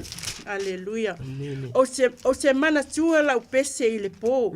O te ma fau I lo loto, e tau sa ili fo I lo wanganga. E whawawau lava ea o na la fua I e le li. E le toi fia mai ea o ia. Ua uma ea e whawawau lo walofa. E whaaliua ea lana fionga I lea tupulanga ma lea tupulanga. Ua whaangalongalo ea e lea tua o na alofa mai. Pe saufi ea e ia lo na alofa muti vale I lona toa sa. O na ofa apea ane lea o te vai I le nei tausanga. O le auta matau e sili ese. O te manatua ngā luenga le atua. E moni. O te matua manatua o vāvenga na mua. O te manatu natu fo I ngā luenga uma. O te mawhau I mea na e whaia le atuai. E pa ia lava lo wala. O ai se atua e sili e tusa ma le atua. Whamanua mai le atua I lana whiongpa ia. Amen. Whaftai tū loto. E fōlinga pe a tātou au tō whaafonga mai whaalongo atu ile. Ua le o lo tele whaafita auli o lo whea ngai male whaisalamu. O a safo le ingoa o le whaisalamu. Ai o lo o mamafa mai. O lo mamafa le tūlanga o lo o ia whaafisanga I le taimili nei. O whaafita auli o la whaafea ngai. A fai tātou te wā ai a le aru ar salamu la manino mal fai tātou tūrot. A fai tātou te wā ai na o tātou whaafita auri. A tono le winga o le upu whapea. I taimi tātou te tinga ai, ngase ai, ia poa, umatinga o le tino, i o alava mea a. E vave e alua ia. E vave au na ngalo. E vave au na ngalo I le taimi le na. E le tū mau e alu, o lona winga. ole malosi po ole mana po ole to fai e ba fai ai ona fo ia me ola ia tatou a o a fo ola bo mana mai ele atu ole ma fau ole tangata e fai ai a e fai ngo fi ona tatou mana tu fa pea o mamau ese le atua alu ai le uma le atonu mo na tangata e no foto atasi pe a pe fa pe na a ese a tatou mana tu o mamau ese le atua a ole ai fai upe se fulu tasi le la wanu ia ile fai tau atu loto fai mai wa ona o fa pe ane le o lo vai le nei. This is the problem. O le mea la le nei pe fa pe le o tau sanga o le aso tau matau o le aso tau matau o le siri esi o te mana tua ngā luenga mana tua ngā luenga Iova e moni o te matua mana tua o vavenga na mua le ala wa mata ona faasanga o te mana tu natu iau ngā luenga uma o te mafau i mea na e whaia lea tu wae e pa ia lava lo wala o ai se atua i siri e tu sama le atua le o faasanga i lunga atu le fai mai o te mana tu natu i ona po na mua o tau sanga o le vavau o te mana tua la upese i le po o te mafau lo uloto e tau sa ili fo ilo wanganga le o ila lo iwa le o te mai fa afita ulina ia sanga ma tu loto le ala o fa ia lo pe o le vi inga le ona o mana atu fa pe ia le o maua nei si panga no fa pe lo ia masina le na te atu nei sa tele o fa afita uli ola utatalo ma o vi inga ma le maua o lo utaimi ma te whaafisanga i ai ma le atua. O lai alu lava ilungala na vi inga. Ia po o tangi ia to e alu whaafetai ta ma. Ia po avele ma le whaafetai i le atua. Pe o le winga le o te tawa whai a vatu. O taimi uma ua tātou na lo lava. Ia le ai lo o le au vivi i le o talane vivi o te vivi fo i pa si la vi o le tatalo e fa atali le o mea na fa ia le tua na nafi tala tua na nafi vai a solea ma sina taluai tau sango o vai na te toe ma fa ia na toe fa ia na te fa ia pea lava pea o tato o le pipi i lava o le pipi i lava o le o lava o au fo i le o au sauta ma alofa mai pangalea o pe le fainga pangale atama ia faasanga atu si lungale le tatalo ile atua ia ai la male mera tama fa afetaina o mana tua le taimi mata utia ole o tinga na o ia tama na o ilole o fa afita uri o kasetele wale ai na fa afita uri e moni o le tupu mai nai fa afita uri nei o langona sa sili atu ona matu ia mea i vavau au te iloa fo ia sanga fa uma utu ia sanga ai o te iloa o lo e fa afofonga i taimi uma o lo e sila e ati lau sila i te sila fia le lava mea ia ilo manatu o mea wa avatu ma mea ile o avatua tama e fa apeale lau tama fa afetai e te sila fia mea uma o te o iai o le winga la o le fa malosi aua nei falala tele ile ti ngā ma pua ngā o a uma mea ia e tutupu mana tua ta mātou te iloa ata sanga mātou te iloa le taimina mātou ta talo atu ai ia tau iai sena ngase ua maua le tala fia ta mātou mana tua le tama si tina lea ta ua mātou maua le tala fia ua toi fo i le a inga ta whawhetai pe o le winga la le nao lau o la ufa pe atu o le atu ia sanga fai sinanta mai tala ko sang haleluya pa mai tala tu spa ia tu sila vale alon fa pu mua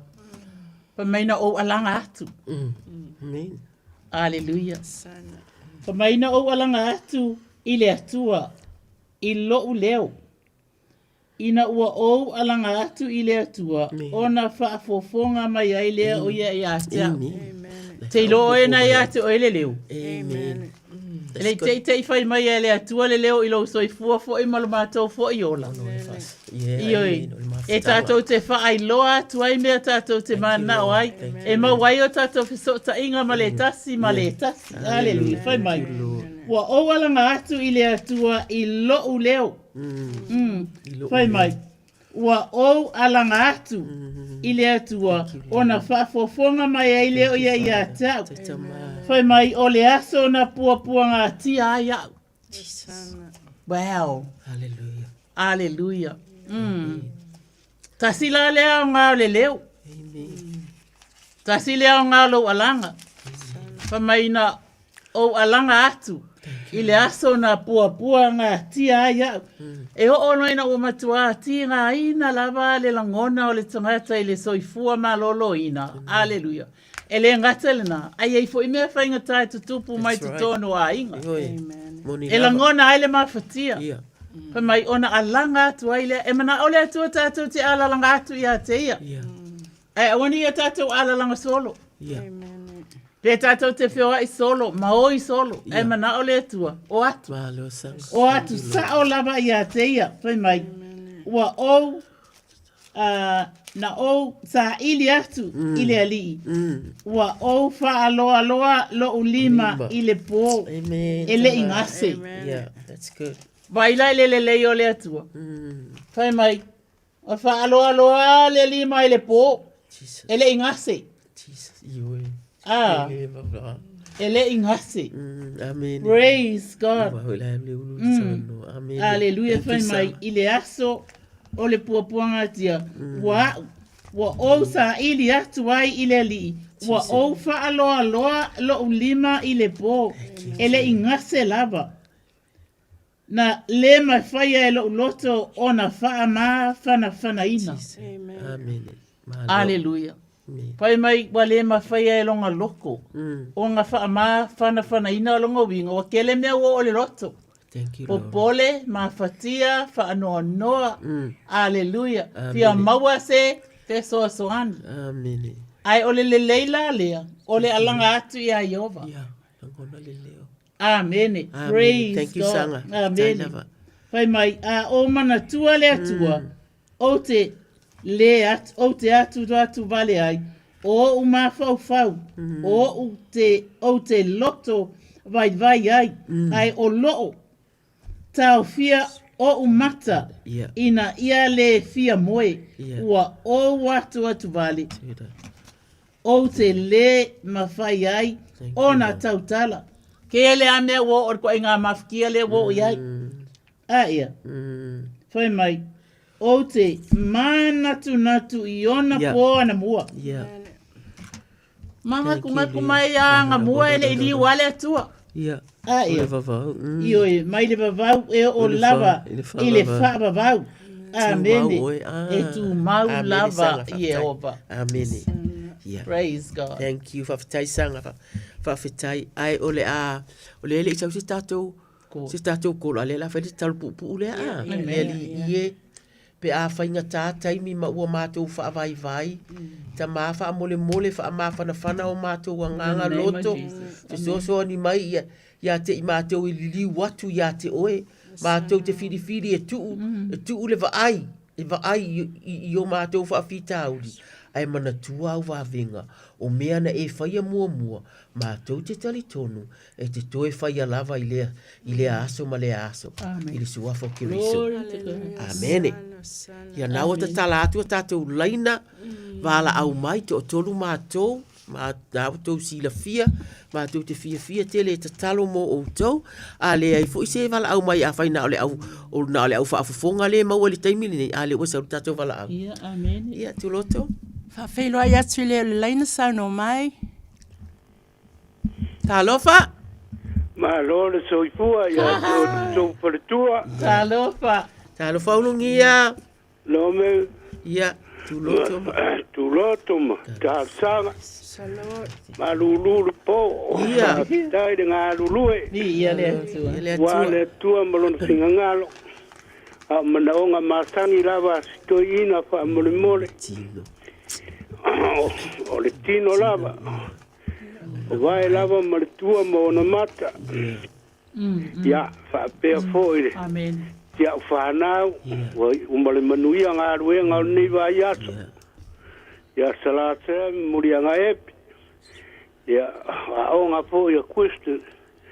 O malo o le ya. Ai mai se fo le afine ia Monica. Osana. Glory to God. Si o tu fine ia ake. I palma yo e matua. Alo fangia le no foai i la touma. Tau singa ari fo mai ma tamata tau si ma. Ia mai se le lo le fana me o lo no foai. Ia i le tau ta sanga momori ruma le tua. Ia mai se le mato wala walai. E nei vai tau le malulu. Ia se tala tu lea pa mole mole. Sana. Le ulungia ua fafonga sama i lo si ufonga wa ia fetalai lava mo oe maule ne ia fiafi. Aleluia, ile salamu i fitu kai upesolu. Na o mana tua le tua. Aleluia. O watu vale ai. A o ma fau o te loso vai ai. O se loaina o lo e loso vai lava talu le sina o malanga. Ai wa fetalai lava le tua mo oe maule ne ia fiafi. Mai o so mai a sea o so umai singa ina maftia venga.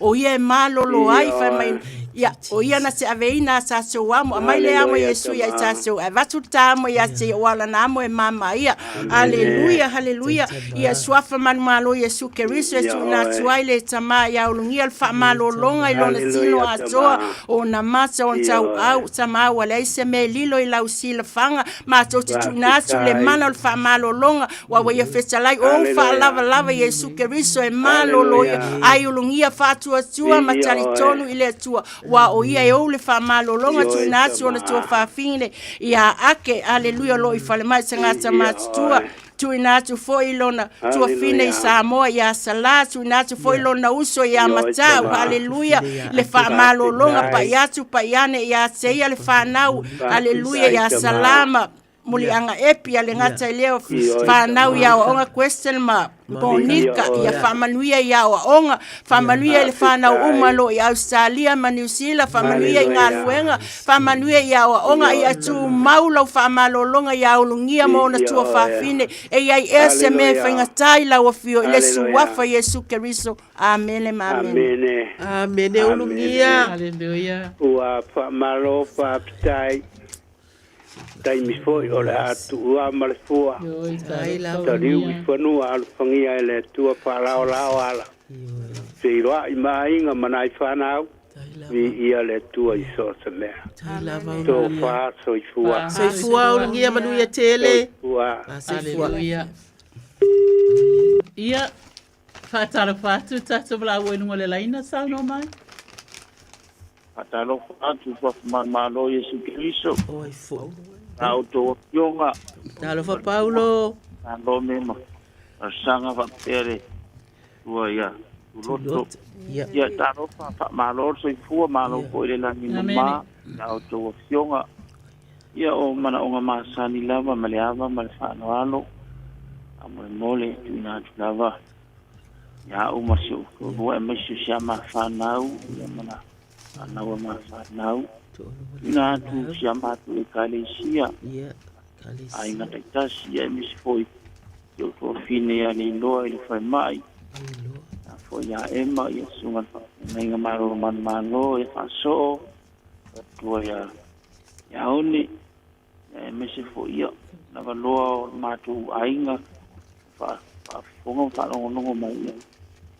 mole lava to fine au fa ila to mana onga malanga e tumuli faloalo amen sanga alomi tuloto haleluia Paulo ya o fa mai luko ni tumta upeto to ru fa po sufit ole ali foi ole nganga ia ole me ia ile nganga ole tu e ia ile sa tonga ia Olo mana o mia e lau ai ngale sa o tonga o le whamalolonga mai a Iova. Aleluia. Aleluia.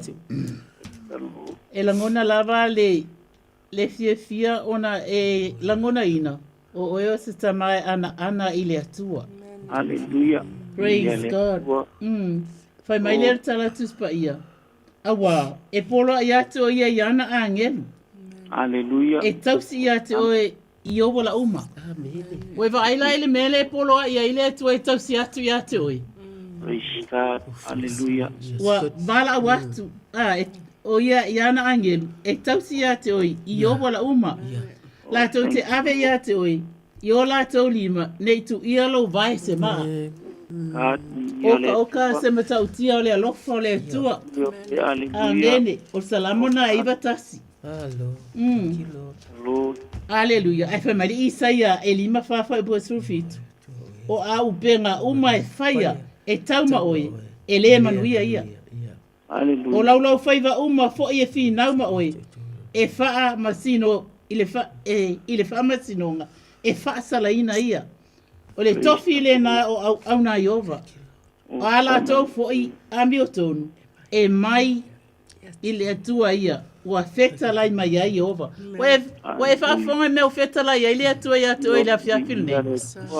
Aleluia. So wafa manu malo iskariso tama. E tu ina atu ai ia te oe umalava i la tona ia ta ua. O le whale tua o le ainga, amene o whai fe au e kalesia. Aleluia. Le lua, ema, ia au whaaso, o sunga i whawhenga inga ma i lata umana ia ta ua.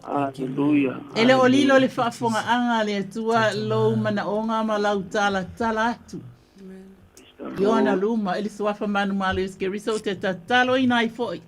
E whamanianga le tua ia te oe lo urufafu mo lo urufale fe au mga alwenga. O le whare tua fo i male whanau i e tupu maola ma ia ana atili le tua o le amatanga le o mea lelei. Malava. Whaftai tele le tua wa e whaafonga ina lana bala au. Ia whaamanuia ia i lato uma o ia na ia ta ua mai i lana te talo.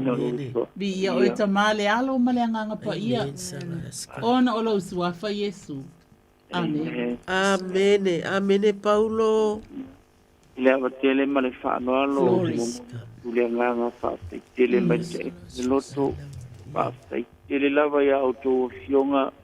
O upu whala i au e mesi fo o tarsanga moria mo si o mihi katau wa amale a inga e mesi e o mātou a inga le au whenga. Oh, glory to God. Thank you, Jesus. O manuia. Sa a whaauto atu ana whaamianga. Whaaftaita ma. Wharitua maratunga luenga whaatino. Afta Yesu. Amen. Glory, glory. Nanga osi. Bailusi. Aleluia. Pela na whaunga mana i o toa fionga. Meisi o ana whaamianga i mea uma. E mi koi tua manfua matatala le fileli. Kai lava.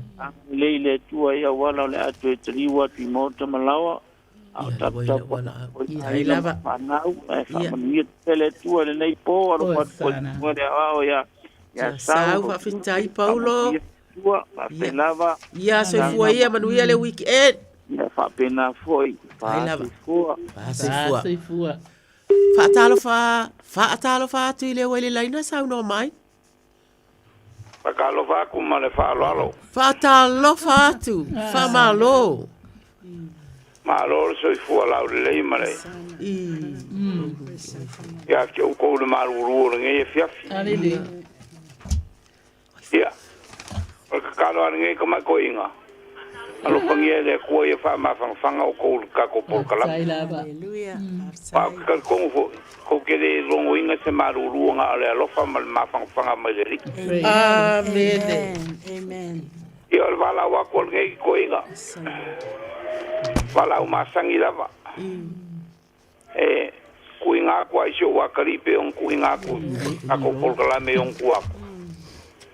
Ya di roi mo nga ku olo isa mo. Papeo de fai un olo. Lam kangol va so fo ko mai mai sa mo i fa la isa ku wangi ai. Ya ka kalwa alo fangie de ku pui ma leo au ye isa mo ya fiengi mai mo. O le fo i mai. Okay. Ai pui ma leo i la ko le maruru sa mo o ni si le fo. Ya. Manga ko i fo si ma ko le anko so ko lua o lo fa ka ko ri ai. Man ko fo i de ko inga le o ngoi akelea. Nga o ku inga ku nga pa i ngol ka sanga le o mai po le nga is konfik ya. Ia. I si le lo fo le ko le ko kuma singa o lo so i fu ma lu ya ma. Ako ke va ai la le lofa malanga le o kamale la. Asana. Ya. Wa umanga luenga po mai ma mea sa la ko fai. Ya wanga luele manga ole ko. Amen. O maua I pe ia soifua la le fa kasi ka ko kalsang. Ya ma kalsang ka ko kasi rai. Yo e. Ya fa pe fo ma wa ma ko. Ia lili. Ile ki ha ai nga ya lili ia fa pe fo ya ko inga. Ia. Lo maua la vai mai o kingo sa vai fo mai le so. Ia lo e uia ngā fia mai o kingo. Ia lo fa kasi pele lo fa malanga le yo. Yoi, amene. O le wala awaku le o ko fiongo ngi e fiafi. Malo le au. Malo le au. Ya mo le roi yo le ui ai la ulisi. Malo le au malili.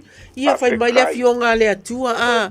O wai pe la va le fionga le atua tātou te malo lo si ai. O ai ea se wa ia te au le langi. Ele ai fo I se tasi le lalo langi o te fia I ai na oe. E vai lo tino ma lo loto. A o le atua o le papa ia o lo loto. Ma lo tofi e whaavavau. Amene. O le salamo ale a safo. Vi ia le atua fai mai. Ele ai lava. Ele ai sesi. Ele ai lava ma sesi ia te ia. Ai tātou wo I le atua. E to wa le o tātou to e a vatu ia te ia. Ana fionga ta ma o au fionga ia ua mātou toi a vatu I lau fio. Ua mātou toi ta talo atu wa o whaafofonga lau whanau. O whaafofonga e olo o wala au mai. E mai se le au malili. Malala, male a inga atua. E le ai se tasi e wha moe I ai. Ioe, e iai le taimi e. E iai le taimi e iai le fo mai maa uma. Ta ma au le ua mātou langona fo I isi tala fia ta ma. I le maa losi na avatu ole ankolo lili. O lo o maua lava le maa losi vi ia. Vi ia masanga vi ia la ua fiota ma. Mātou te malo losi. Ma mātou nau e ta talo. Pe a mātou whaalongo I tala fia whaapea ta ma. Vi ia la ua fio. A ole na ua avatu fo I ole lisi lava. Ole roi Samoa ma le a inga atoa. A fia ina uma. Ona ole roi olo iai. Ile nei ta talo ta maa asia si atu. Le atu wai I po mao po atu langa olo iai Samoa ole tau ma ngā luenga olo iai. Pa I atu le atu wai. Wha manuia ia le roi. Ma ua le maa losi ilo na tino. Ma ua le ia foa I na awa le tau singa o a inga. Le ea le lei le atu wai awa a inga. I o manatu le lei e whawai a inga. E olo ta ina le atua. Avatu le tō whae e tō whae I latou au afuafuanga o le lumanai. Aleluia. O latou whaafeanga I le aso ma le aso. Ia whealua I le alofa le atua I le vao a inga, I le vao uso, I le vao ai uma le atua I po ai lava e punou matu ua elan tatalo. Ia a whaamanatu uma I ai I le atua. Ia o mātou fo I nei o mātou toi o mai. E alolofa I ale au. Ta mātou te whaafetai I ale au malili malala lisi. E le o umai I na a ua mātou whaapea atu. Ia a fia uma e tau ia I la ua. Ia ona na wala au mai le atu ai. A inga I nei New Zealand. A inga I nei New Zealand I la ua le atu ai mātou te tatalo le ankolo lili le tau mai. Fa afetai le atu ai peia ala mātou tusi na whai tau le nei a fiafi le atua. O mea sa e whaia mua I te toi whaia fo I tama. O e lava le fina ngalo, o e lava le tofa. O e lava o iei le pule I mea uma le atua. O la mātou ngalo e ngalava o le vala au atu, o le whaafiso ta I atu tama. A wa alo e whaatali mo I mātou uma tama. Whaafetai. Whaafetai tama e le. Ai se tasi le lalolangi e fia I ai lili ma le au e tusa ma lo la fia I ate oi. Pe vai o la tino ma loto a o la ua fio. O le papa ia o lo lato loto. Ma o lo fai ma o lato tofi e whaavavau. Tama, whaamanuia, whaamanuia le atua. O no le suafa o ke riso. Amene ma amene. Amene. Ma lo le au. Paskai. Moria kule nganga whaakai ere a ki o kou wharekua kusol ka kou mafukanga. E mai se fo kalo moria mo mga onga o ngei a inga. Ia, o le kalo a e maua. Lo whangia e le kua lo kou soi fo kuru I e sanga whaakumu reuku. Ia au wā lava le whenga iei. Ma kiuke ma whaiva o lo kou whenga iei. I le vai aso ma le vai aso. Kai mi koe kariu I a inga. Ui pui ma leo le ali I runga wala. Aka ngui le mauka malawa I le manguia. Vi ia o Yesu. Amene ma amene. Soi foia. Amene soi fua le au. Lo fatu ia lili soi fua. Ia. fa so fo. Hallelujah. Praise God. Ia, tolu fitu silima iwa tolu mana ia, faisina.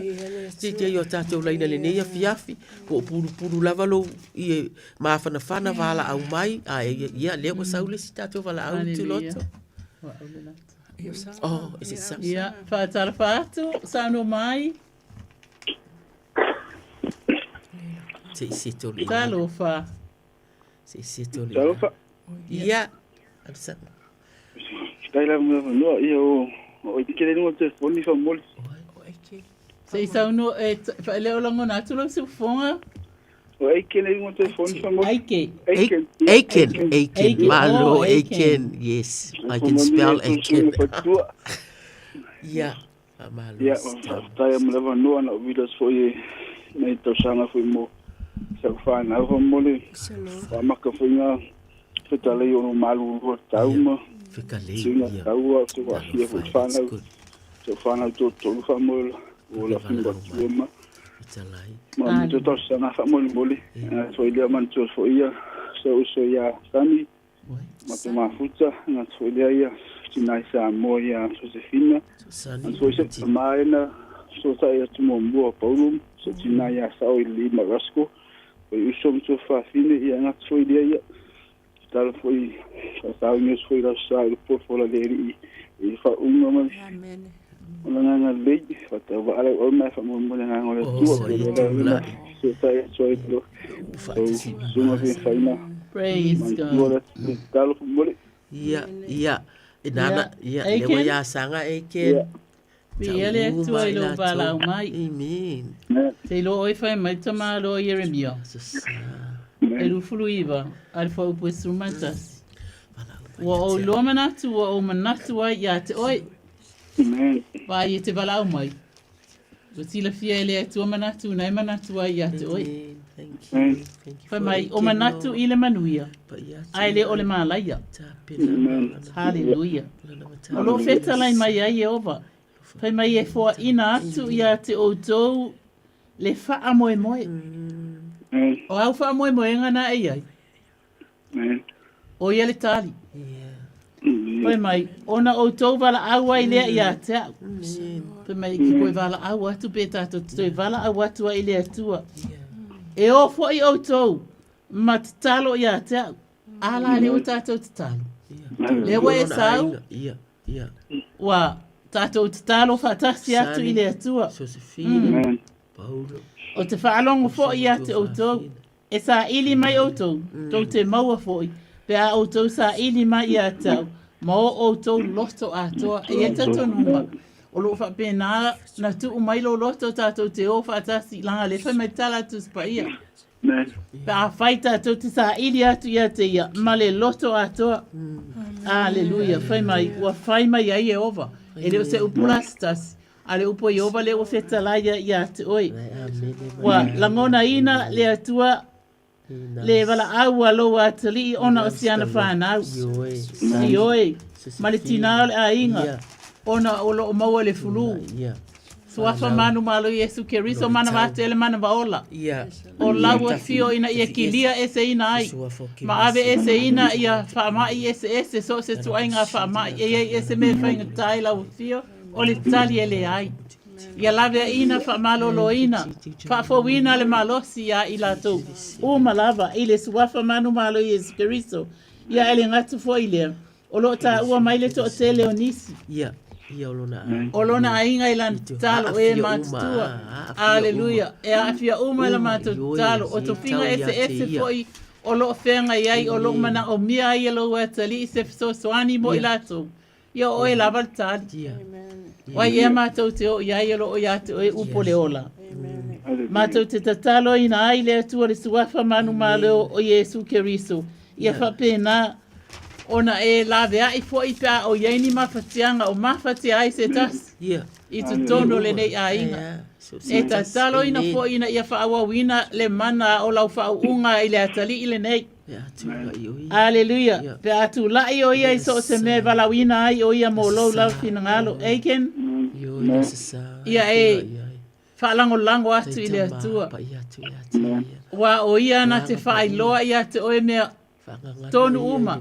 O a fo i me lilo i lau wa ai po lo i loa. Pala au i le atua na te whai loa atu i ate oi. Ia vi ia e suafo Iova i me uma o longa e sa uniuni ai. E ala e suafo Yesu ke riso. Amene. Amen. Amen. Ai ken. Ia, stai tire la ia, tu tina tu fatua mo tu mo venga fai ya soleli mo ya solile. Ia, o tu si ele fale nga inga tu tinga ya so no fotalo mo la tunu nga foi ma tu mo na mio so san. Amen. Lava. Na lo fale tu on sanga fatu mo ina pe fa unha ya o tu fatua. Ia. Tu fino titolo tu nga lu tu me kalisia nga ma mio lava nga ya sa patira sa lo fale tu. Ia. Yesu amen. Manu ia le tūlai, amene, soifua e ken. Ia, ia. Soifua, ia. Hai ele si au kula le. Whawhailo ia tile leina. Oh, sorry. Toi wala au mai, ono sa i mai. Te olu fitu si lima iwa tolu, o lava le. Whaasoa mai a sau. Ia le atua, mana ia le. Wala au mai a inga. Nai whanau ua. O sau fu le malulu, lewa ia lewa wala au tulato. Whawhailo ia tile leina sau no mai. Ta lofa ia te o tō whawhine. Ailu. Ta lofa lava. Ia o wiri aku, pa monbole. Pa pensa he kutara mo ta ita o kusangi o puro ovore. Pole sau no. O masinga over do masinga kanu mo tulo lava. Pa mole lava pole sau noa. Joseph, Joseph saunola ia fa uma mai fa mole. Ia. Mawaro kina tulo lava. Mangeso alu so mai. Tino mangeso. Ima furini kulo lava mai. Ia me ka. Awu vini ku kuai kila ulasan ke. Wiri aku. Kalau moa. Pela o whakarikari ni o whiawhia mo. Oh, ia le tua. Mo te taro moa. E koe ina ako. Ia. O whongare kio ruaku kulovo o siana vai hinga. Hinga e au halu ko whongare ele masangi. E alu tu. Pefu ia, kaupuna avaku. Ia. Mule. Yoe, o mea umai. Ai sila fia mai le li a loto. Ia. Ia, malo, le watu ia tu loto, Joseph. Ia, ia le li. Manisi mea Joseph. Yoe. Ia le o mese upu mai lana fionga pa ia. Aleluia tātua iluma o le atua. Wai le lava se mema whai sangata. Ai na o le atua lava e whaafonga i o manaonga. Ile Isaia e ona sua maritasi o le au whaitawina. Wai o lunga le ngango le li le atua. A wau whauina au e le li e tāla i le tala le e wasinga aina. Wai a wina mai au e fusifusi e loto momo. E tāla i le sautonga le tāwhianga. Ma le matua ta tala ina. I le tawhianga. Ma le matua tala ina o e ua fusfusia wa e whaafonga le upo le atua. O le upo le atua e se malolo ai tau atu i luma le atua le salo. Ia wa au e lo mātou sa mapa. Ia o e lava. Mātou se sulu whai ai i pua ngā mawhainga tā e o mai ia i te mātou. Wa wala au mai lo wa tali i ate. Wa e fesa lai lava le Jeremia. Tolu whai upe solu. Ia e wala au mai i ate au. Ona o sali atu ai le i ate oe. Ma o whaali ate o me sele mali whaita. O mea tātou te le iloa. A o mea o sauni e le atua. Mo lana whanau e alofasi ate. Le suafa manu malo i e suke riso e tu ina atu ai. Lo atali i ate oe o le wha malo longa o wha lava e malo lo ai lona sino mangeso in the name of Jesus.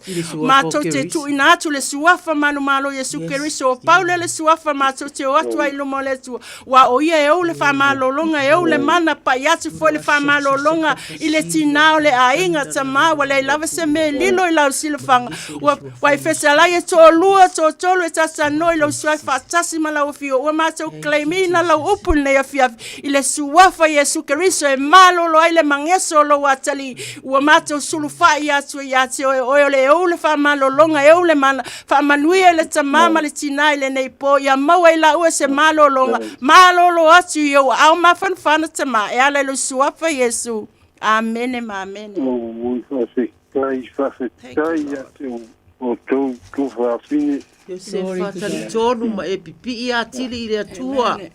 Nai, alofa mai a te oe. Ia. Praise the Lord. Believe and trust, Lord. Yes. Ia.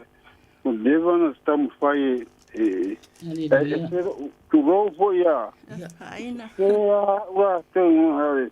O le tasi lima i watolu wa o i watolu e lese o. Le stop tolu fit tas lima i watolu. Ia. Fa maua ele telefoni na se fale ia i se tatou kola e fa malo wala au mai ave lo le anga le o le ali. Fatua.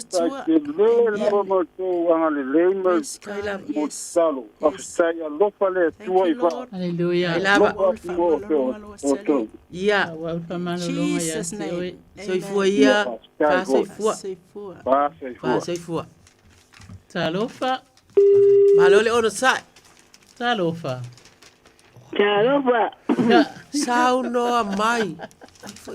Ya. Maro soy forma la mi mamá y así el tu fortuna. Whatever. Yui. Ya tu foi tu fonte talo. Oi foi alia. Olo nise. Nise. Nise wa kingi palangi mailo tu ponga. Sauno mailo nise. Long time. Long time. Long time ai sauno mai o le lava maua tatu ko. Lo nise. Ya tu foi. Ya. Mo se foi de mo. Tau de mo e poli cali. Malu si de cali. Ya, ai singan fa ai na chale ali. Ya tua ya Yesu ya se mai wa tu mame singa ya ti. Ya tua e fultaro ya o faro mo lo fulta tu maftang. Ya tu foi mana o ngelo ma tu se fa malu mai ni tale po ani. Tale o feo ai mai fa pe ei ma wa tu ai o feo ai o ano fol fali. Ya fatasi foi matar se aí foi se fanau marato fanau ya ola mata tau maia la tu lo kai todo de mana manga de no mana ali tua então mo foi tu pe o ina chamaiti ya lo fasi eso trato ali o isso que isso ya o mana ngana ya fatasi foi mai pai tu ama fana ali tua eu mau foi fano noanga o le wala au paia ya mafuta te lenga ngale tua ya ila tu ya mani si foi o mana mesa sani mai no me tinga o tino a tu tua tu pe ngole tua o ia lava o le tua fai me ma fai o ia se fa malo lo ina tu me o mala voi tu se mai na wai ya mana ngana nero ma tua fa mo le mole ya la nise fai mai le fionga le atua na te ilo le lava le tusi le o iova lo mala ia malo ola tala o ai se o te fefe ai o iova o te fefe e i se tinga lo vai po te fefe e le te lo tale o iova lo malo si o lo ola o te matau e ia te ai si i taua mai ia te au tangata mi o leanga ina ia ailo tino fa ta vita o e sa wa mai a tonu e fa atusa ini mai nisi mea ini ngase ona tau suai leo i lātou, ma lātou pā au, ai ui lava ina tō lau api le i tū taua, e tau mā, e le fefe ailo uloto, e ui ina si itia se taua i ate au, o te loto tele lava i lea mea, ta mā, i oe e ai taimi e pe e whaasanga tau mai a i mātou, mai se lava le mālulu le atua, so ani mai ta mā sui le mātou ngana e le whaapeo le a mālulu o na o mai ai lea le atua e, o mātou te talitonu ma mātou sanga talitonu le atua e, i lau wha mālolonga i so se taimi le atua e, mātou te tatalo molo nise whaafetailo na nau mai, e tatalo mo isi fo i e o lo o iai ni o lātou whaafitauli, apo ni mana o le atua e,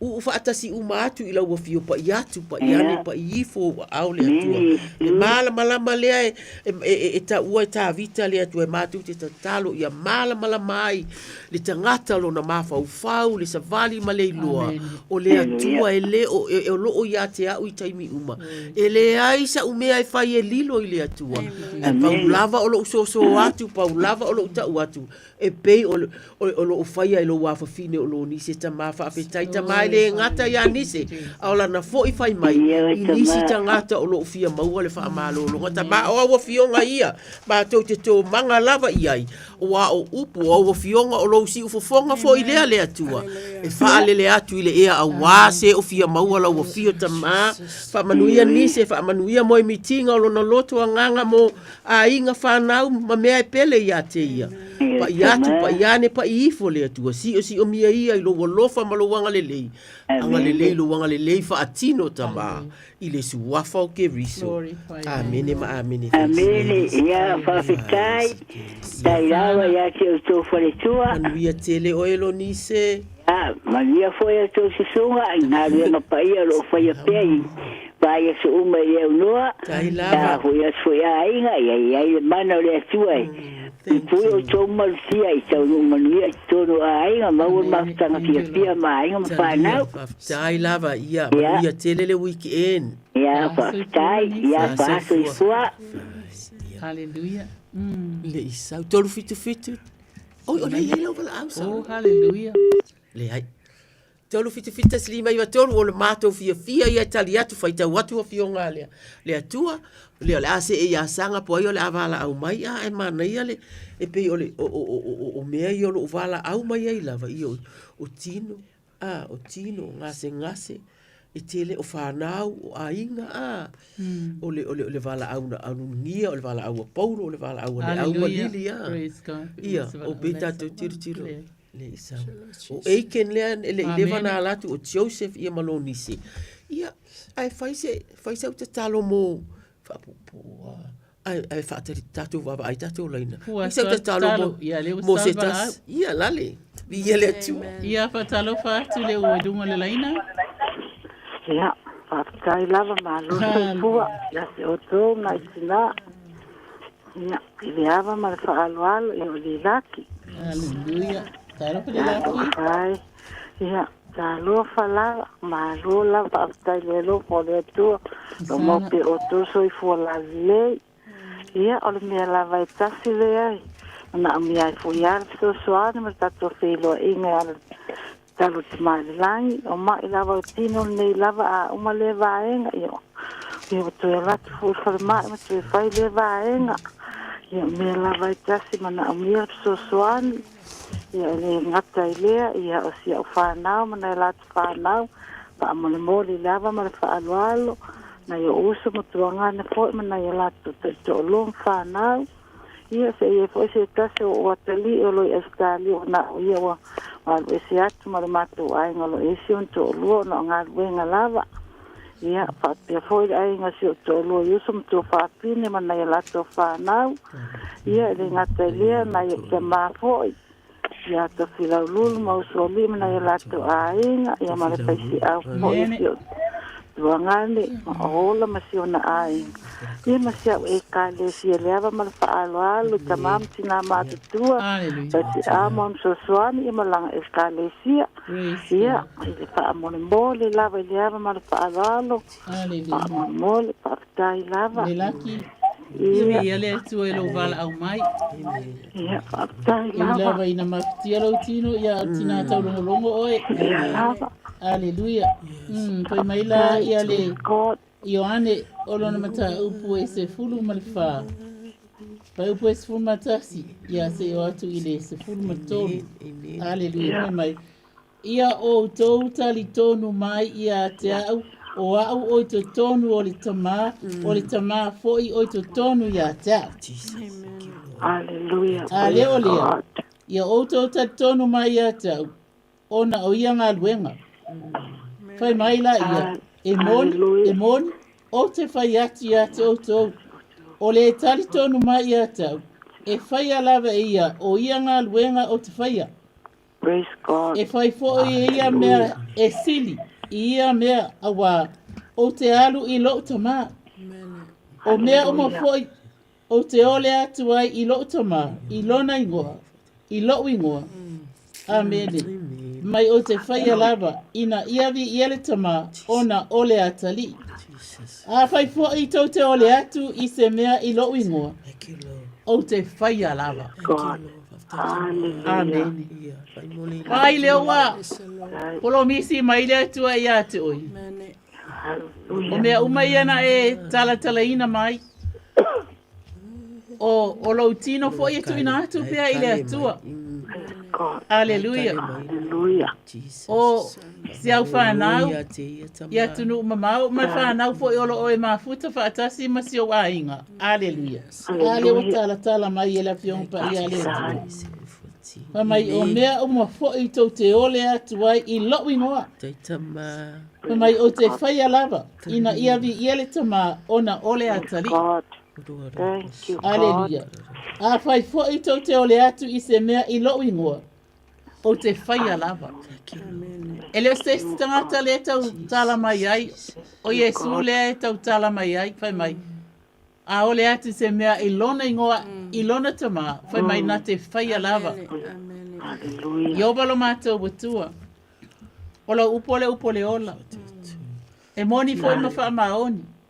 O fionga e mai I le vavau e o lava I le wha vavau. O le wala au alo wa fine. Wa le utungia pea le wala au mai ona o le fia mana o mia lau wha malolonga. Ai mātou te le fiu fo I tala atu ia te oe ma mātou tutu whaatasi atu le suwapa manu malo Yesu Keriso. Le tu ai, mai lona tu mua e se o atu le lofi ona vai. Aleluia mātou te tuina atu ia te oe. Bi ia lau a fio ona olo mana wha malolo. Ona olo wa lofa wha mangalo. Ona olo wa lofa whai pea. Ai le ngata fo ilea. Olo wa lofa wha solo atoa. Ia ilato uma o olo ia ta ua mai. I lana te talo. O le no whaalo. O uso matuangane. O aunties and uncles. O bi ia o elo mātou to maa. O le mātou te talo le atua. Whaafua loa le soifua. O ilato uma o ta maa matutua. Matina matutua na ta ua mai. Leli ie. Anga le leila ua fio. O ua fionga wha mai eu I lava ina matutua. Ai fua mai pe lava. Ia leli ielo mātou ta mapa iai. A bea I lato ni la au e ola I tu tonu o lau whato a. I le suafa manu malo Yesu Keriso. Lo mātou ta maa. Whatupu te leina le fia le oli. Ia te oelo mātou botua. Ai mai se lava o wa fine na bala au mai. E ala I lo suafa Yesu. Amen. Amen. Ia whaakitai tele le lofa malea. Glory to God. Manuia tele o ele la ki male ainga. Ia pasai lava ona lei ainga. Ia ele lava tangata. Ia e fosse te so papinde. Aleluia. Ele ana sia o pana lava nei matu sa masi o tolua ia la fo ele fa petai tele. Ia no tanga tu fo siona ai. Aleluia. Ia le o langa lava le tatu tatu solo. Ai le mabai ese mai ele ma ko le lofa. Ia fa petai tele te o lofa malanga le. Mania te ma le langi fo il tempo fai malanga wai. Ia ma fala fa petai tele. Manuia tele le la ki. Ia. Ia manuia tele o male ainga tele tonu mātou tele tonu. Te talo pia mo oe. Soifua ia. Oh, glory to God. Thank you, Jesus. Soifua. Amen. Tolu fitu sili mai vatelu mana ia ale. Lo mai o a. Lea o whaatari tu loto mo se kolo le a sauvi ia le atua. Ia ai tātou te whaamalosi a. Tātou whaamalosi. Ia a mātou tala noa. Ia mātou tala noa lava.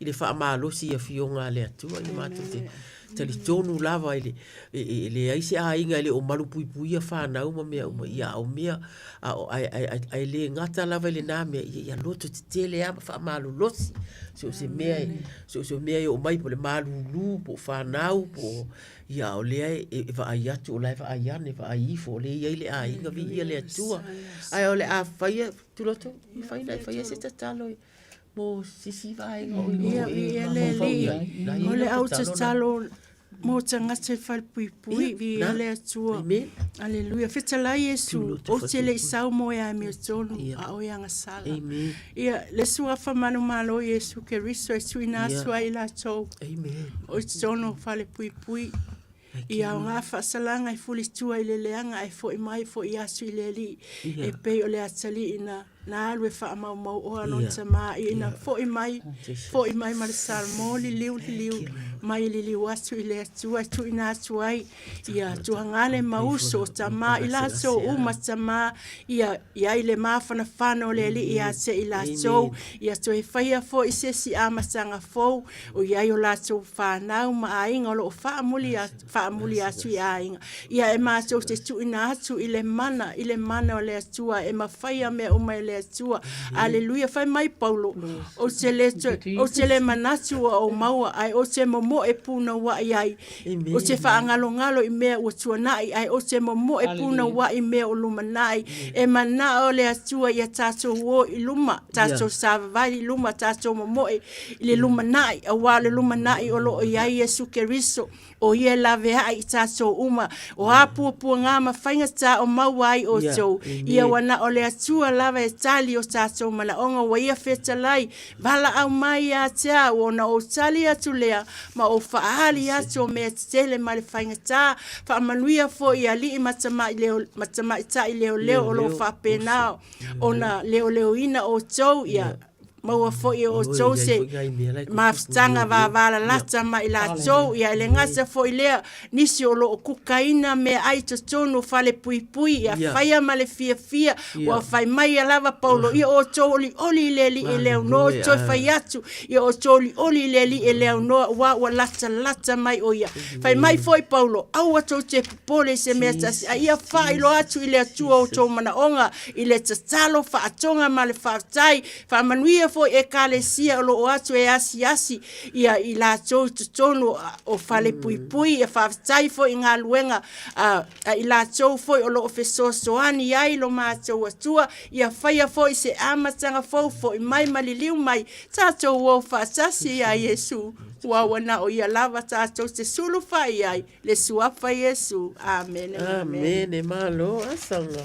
amen malo ia ai ala o talo mai tangata i mauta ngase e uma ia poi foi nisi o ia inga ile o mafaina vala au mai tato talo mo tato mauta ngase tato te loe ia fa fita audio le lava o staff is time ia tato talo ia male fa malo longa mana le atua mai se o lo asi si atu a inga la e o atu ma fa talo fa atu o chaplains sanga ia male ma wo uma sanga ma sani no ia fa pena tama ma tu te si atu ila wo fio ma o tanga se uma lava i New Zealand nei le atua ma tu te talo ma tu si atu ngase ese o lo ia die o fa tali o le o ia inga ia pe ia nisi o lo fa tali ni o la tu tonga ia po ia nisi tama o luti tinga o alava le o la tu fa fenga i ma tu te talo ma si atu ia tama ita i mali i fo mai le atua ia lo fangia le atua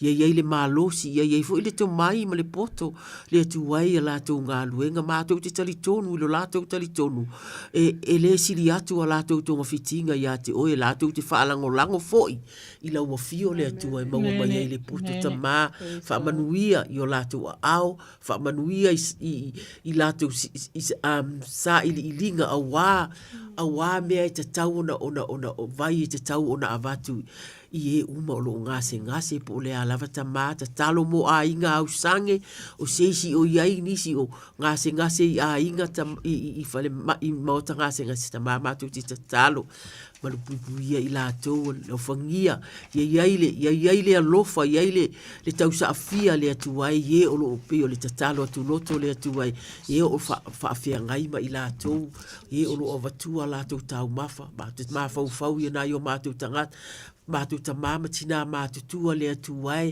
e le aise si te fia ai fua lava I le vaai atu e mata fia mai te fia anu fua fo I lava te fia tā ele pe a uma mea pe ata vaai atu le atuai ia o nā winga uma e maua fo I pe a le lei pe a o le lei le vaai ngau I lātou o lātou tutongi o e o lo pulea I lātou ma le whaasoa soanga o lātou ngā luenga le atua whaafetai wai uma lava lo au fia uma o miro moa ma o tanga ngasi uma ta mama te si uma atu o e si la fia le atu oi o luluti oi o fainga ta oi o faatali ni ta o tonga ta mama atu ti ta talo atu le faatalinga ma le tapua inga a inga le atu tapua I le ta talo tapua I le talitonu tapua I a wale ngalo le alofa le atu a taimi nei pe o le tato upu le nei mato upu le nei fiafi le atu ai a wale manatua na o taimi fainga ta ai manatua mea le leina e faia ia so wa vai ta ma si atu ila wafio to tongi o e o lo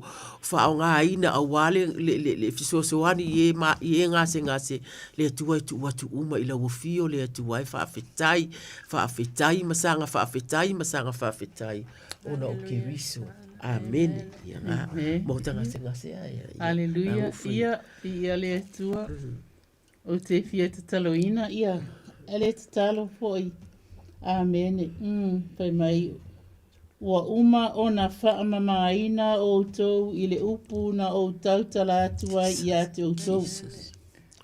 O le mea fia whaamamafaina le te talo. Ia tātou tu mau I le atua. Amen. E ona iei tai me maalu e lue ai.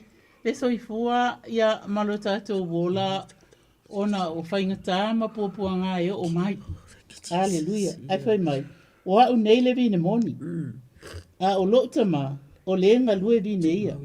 O la umalava ele o la umalava ele fua. E ave ese ina ia. A o la umai fua.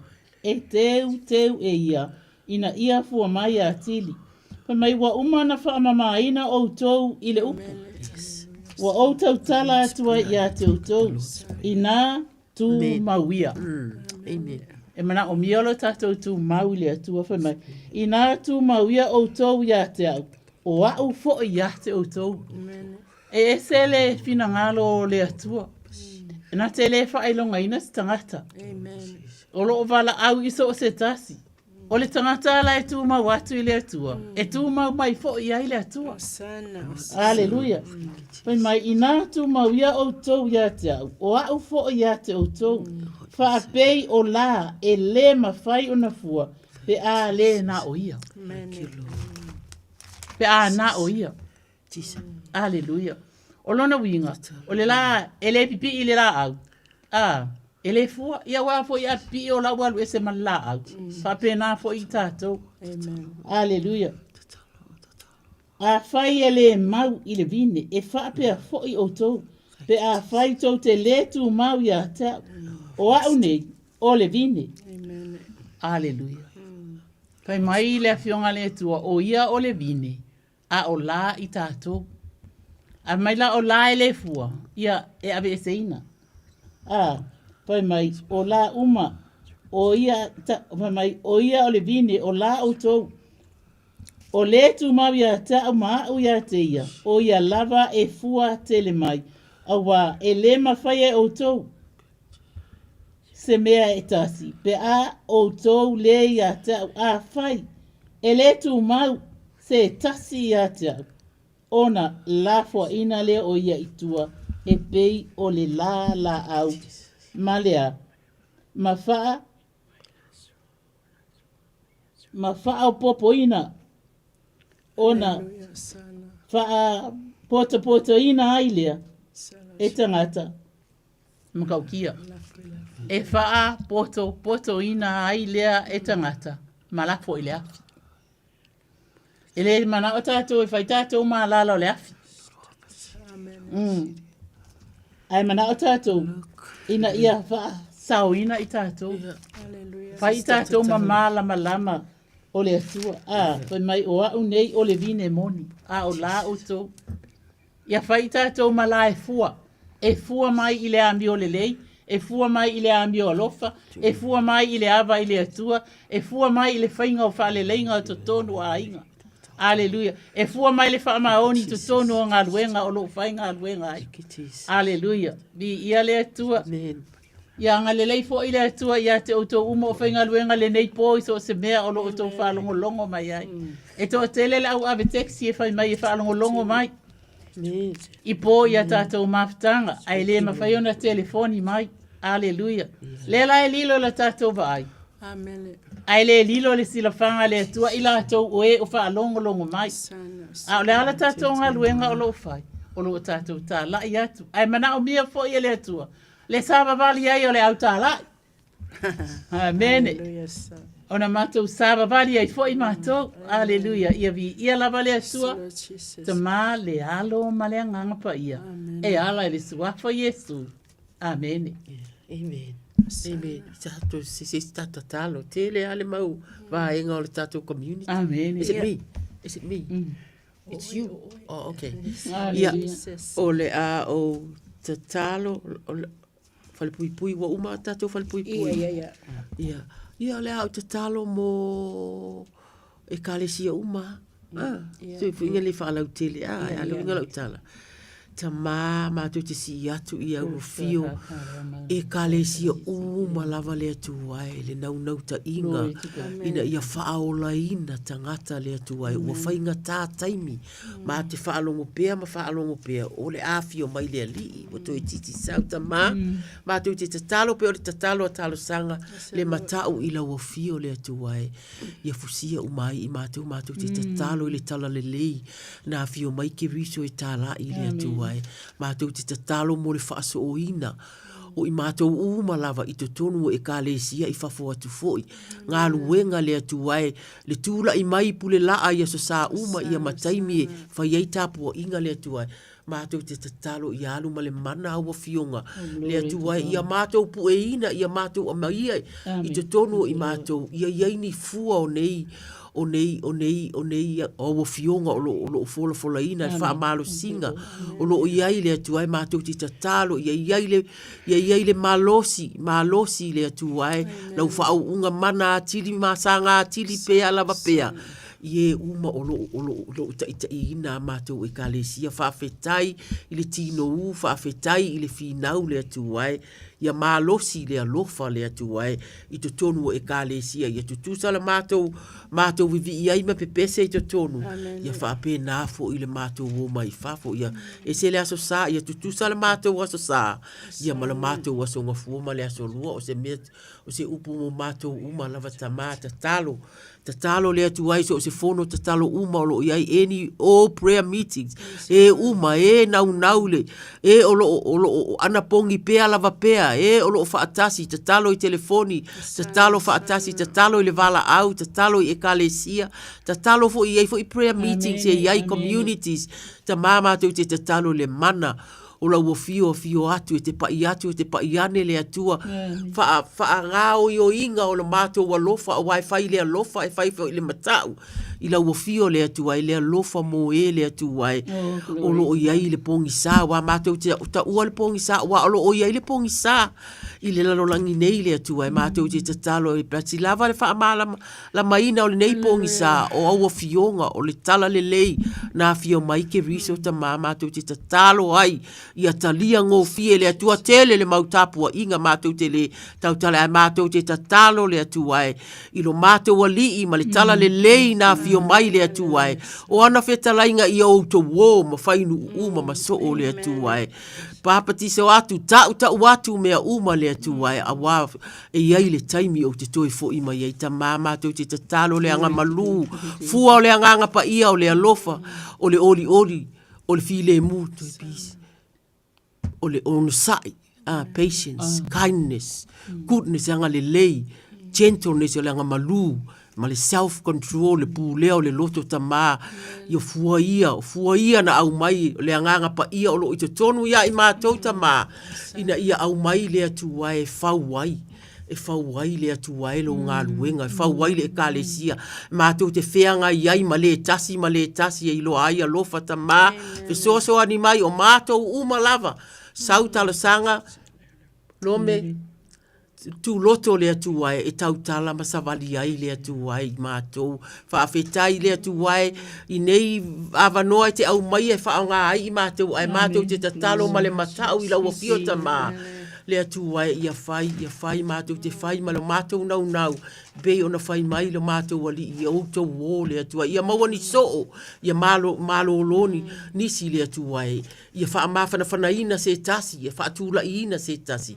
mātou te talo ai le atu ai ia anga le lei ia lofa atu i tua oi o a mea o wha le tonu ia mātou a inga le wha mangalo le atu ai e asi atu e asi ane le atua ta ma ona ia mātou te talo ai ei teimi pe ia au tango lo mātou o atu mātou te o atu lo mātou ta ma o lo sila fia le anganga mātou te o atu ai le atua ia whaapea ona e pa i atu ma e pa i ane se tasi le atu ai e le o mawhai ona wala au mai le ne ia fiafi talo si o mātou whaaleo i na atu le atua se manao ono i ate ia o le wala au lea e ala atu ia ke riso lo mātou ali amene ma amene ko kiki atu long ia thank you amen o le lava le tatou taimi atu no le to se fulu minute ia me hale malo e pa te talo se si mo tatou malo Sila Iwe Maloni yes Tuinatu oi wa uma ia tatalo mo fa na o lo mau e fulu a wa uma oh ia praise the Lord hallelujah ia le sua fa malo Yesu ke riso tu inasu ia ali i matama i tai whai a onga ile a o ino whanau nei vai taimi o te wa ai pisi lava whai a onga le whaino le poti e whai ai lato interview o ta maiti a i staso whanau ia whai mai le ti ngā ina i lato ngā luenga ia e tato te talo atu ai tama mo whai a onga uma lava o lo whai a lato le poti i ai taimi e whapena o no atu ai mātua e whai interview ia whai ngofie fo ia te i lato e le whai ngofie ngā luenga ia o malepo e no no fai la so e fai la so nga luenga ia e tuina atu ia sama o ia e o le malosi o le mana fo ia tu le poso male sama ia la so le fai ngofie ia i fo tai me o atu ai fa nau ai fai mai ia e fai mai fo le poso le tamai titi ia le suafa Yesu Keriso ia tuina atu ia le file mu i samai si la so se fa alongo ai fo i fai a onga le o ino la so ia le pisi ia la so tama ele fai ngofie ai fai ngofie me uma ono laso walo lofa ia o sama ia foa i fo ile poto male asa mai si aleluia ia laso i lo fo i ona alo lofa i faia onga le faingo fietama ai faingo fie me umona o ia famanuia foi sama i laso ngaluenga i le aso male aso ai le ngasa fo i le aleluia ile ma i matua ile le tausingo fanau le avasu male toi fo i mai le faingo fie le ala usulta e autama ia ma tunatu ile mana lo upwe fo yatu le malosi ya se ilaso ia fa faingo fiai ona faia la to ngaluenga ia fa manuia foi ia li i matama ita ile fo mai tamai to tono fale mai ia la to ngaluenga fainga ta ile fa pena le tausinga o mai tama ia i pepe fo ia fo ai fo ile sua susu itina ile tausinga le fa naulo mato watua ia fa ma fana yo la to tino ile malulu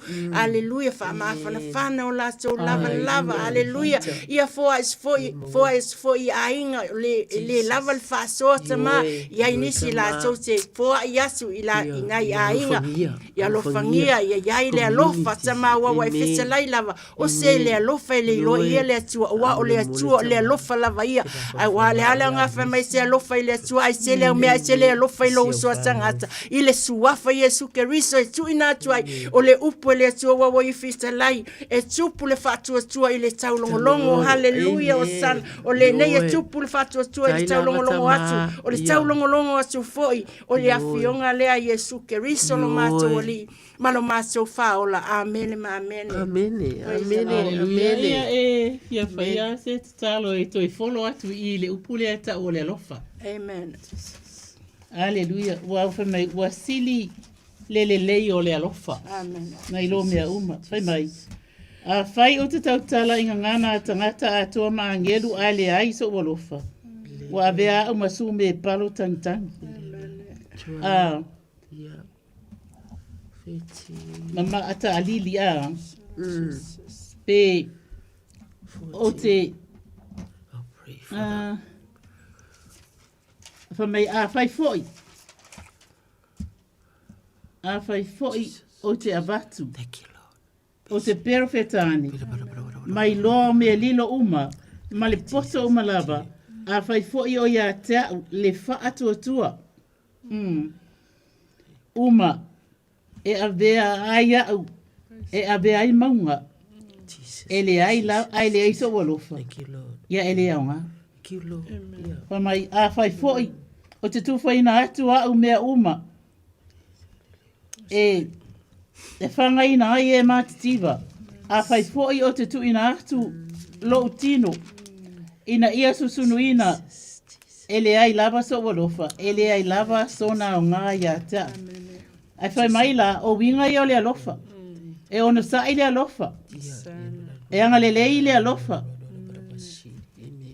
Whai mai. E le losi vale le alofa.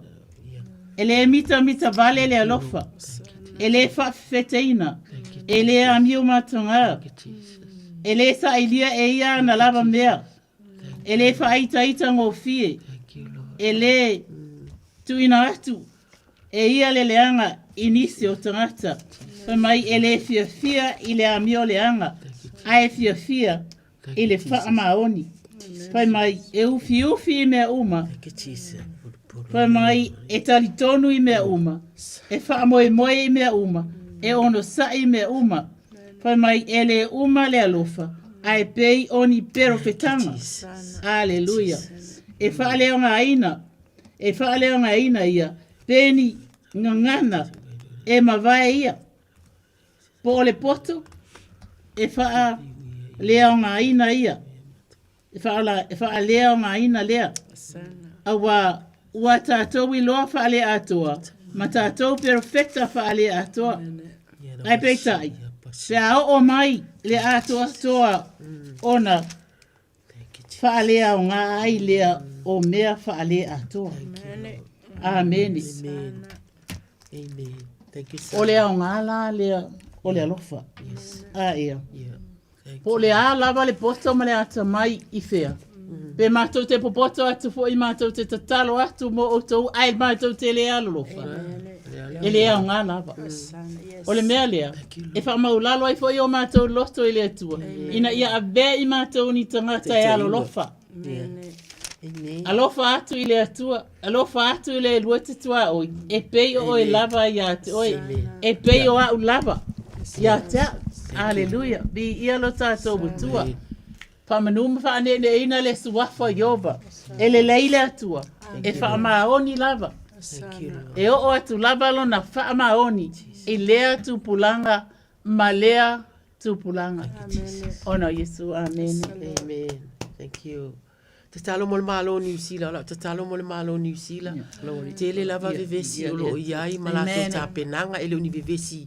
Le uni vevesi fu ina ya o vevesi ta penanga ta ma si atu ya te oile malo New Zealand fai mai paulo mato te talo po fe lava mato te no fai ya mato te talo atu si atu le pale mia le au le au sui fono uma sui fono ia io lato le au fai pine uma ta ma mato te talo ma si atu vaenga uma ta pena le ta pena le palota ia novema le atua ma te tatalo pa ia tu pa ia ni pa ifo au le atua matou te iloa o lo sa ili ila wo fio e oe vevela polo kiki e vevela le tele o fono tanga ma mea uma ai ai o latou ainga ai whanau e ai fo ia latou visiona mo latou ainga tatalo mo le malosi ma le poto e whai ai a latou ngā luenga le atua le ava ila wo fio le atua po le a lava le atua iai le matau ila wo fio fai ai fuafuanga uma fa ai unga le atua a wai pe o le whaasoanga lava o le tupe o le mea pe au tu uma iai le e turi matai le atua wa mātou loa le taunga tā le soifuanga o lo iai New Zealand wa mātou loa le e o lo i awala o lo iai lava e o i awala o i lava e whioa i mā latou ato pa utama o le aini mea ono no foai po tulia pe a ta mama tu te tatalo atu le atua ia le ia aone ia se New Zealand le atua ele ia se me maluai le atua o se atunu ta mau a inga le nei atunu o lo mau ai me uma le atua e matu te tatalo fa malu sia e o lo fea ngai male fa so ina o maota po me no foi ila to pa ia ne le atua o la to loto matu te loa le atua ele fa ngofia la to ngaluenga a matu te tatalo mo no foanga o tangata mātutua ia malu, mātou te tatalo mo le tuai mo le tupe, o le tupe o lo wha tupe umai mea uma,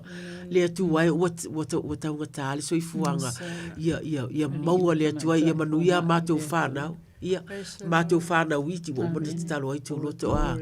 Ta mātou te tatalo atu le atua ia whaapea ona alofangia le mālo nei mea uma ia iai le atua ai fuafuanga le lei a wale tāpena atu le atua ai. Ia, o le ale? Ale tau le timunga matau. Ia maoi mātou tatalo mo le tau o lo whaafea ngai mai mātou le atua. Whai mai lava tatalo a mātou tua asa, mātou whaalongo ia so ia a ve atua whaama timunga mo nuu le ainata mā.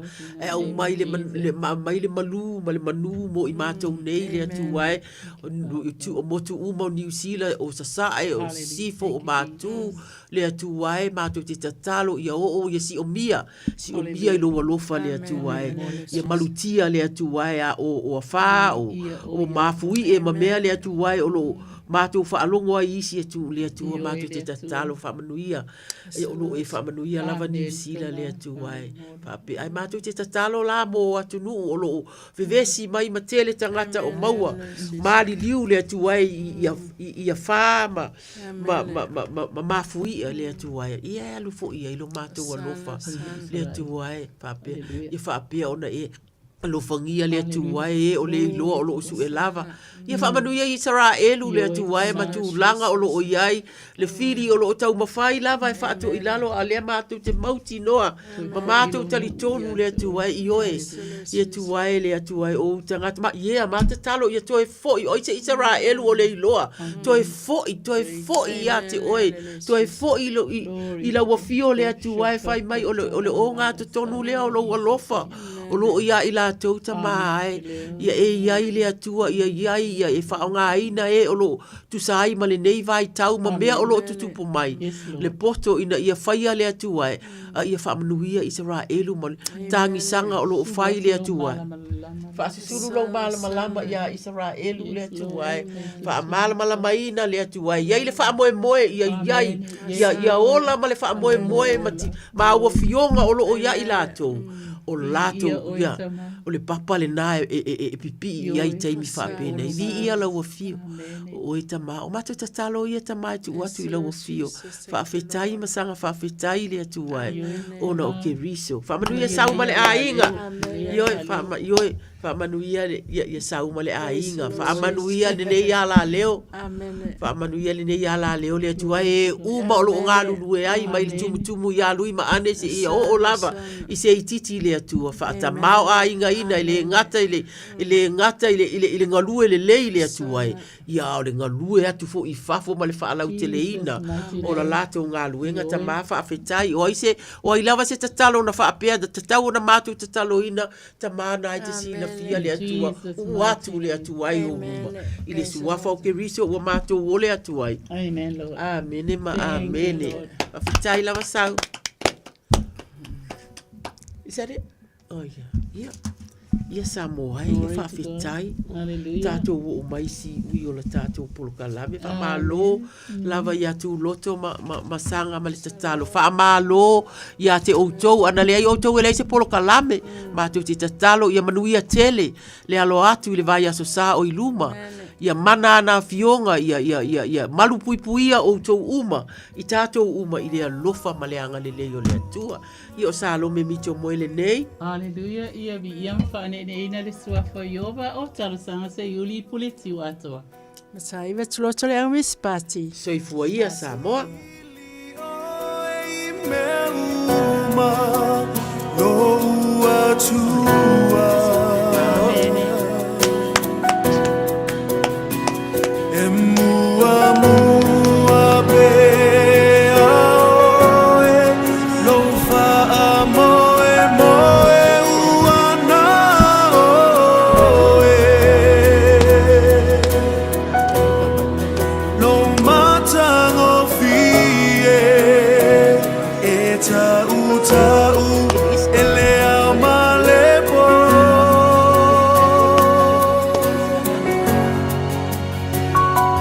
no fosu ye ova lo ali lo atua lo famani e pesepea io ulo na lo lo fa ole mala mala malea ilo une ianganga Yehova oa lo atua lava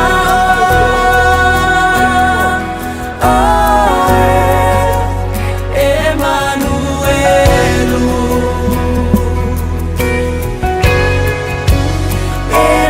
Emanuelu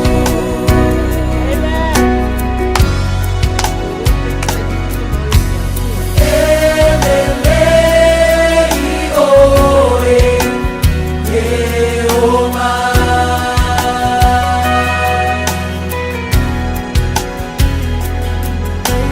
Matano fielo alofa Tunoa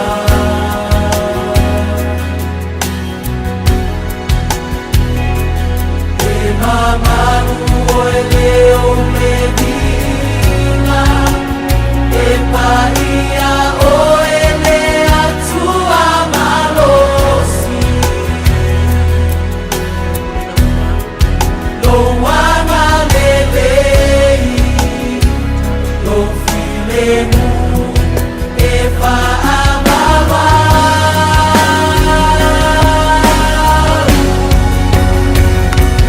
No fotu ye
te tau o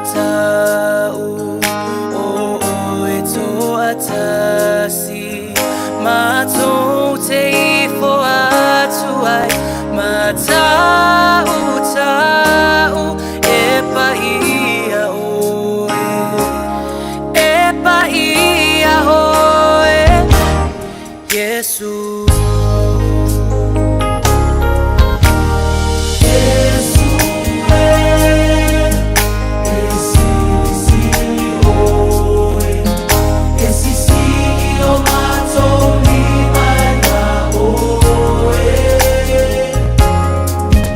Oh,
taimi Yesu tali ala tutalo Fa mole mole mo o mana umi oe Onisi taimi te a e ai maunga Onisi taimi e sole vasa Onisi taimi e te uile toafa Ia ola lo uanganga E malo si lo ualofa Bea o mai leleanga Onisi taimi te a e ai maunga Ia ora lo uanganga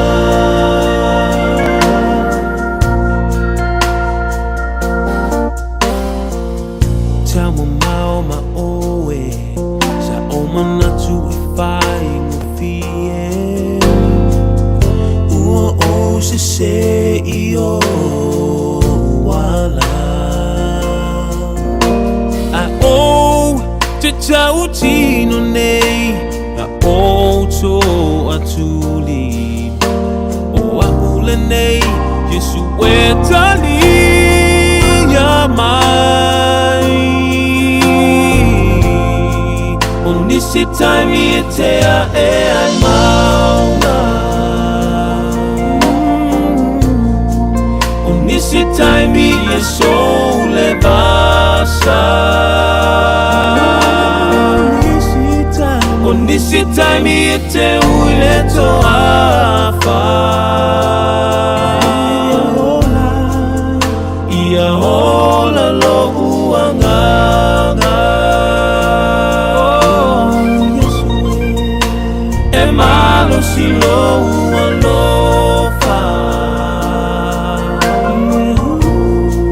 E o mai leleanga Onisi taimi e te a e ai maunga Ia hola lo uanganga Onisi taimi e te a e ai maunga Ia hola lo uanganga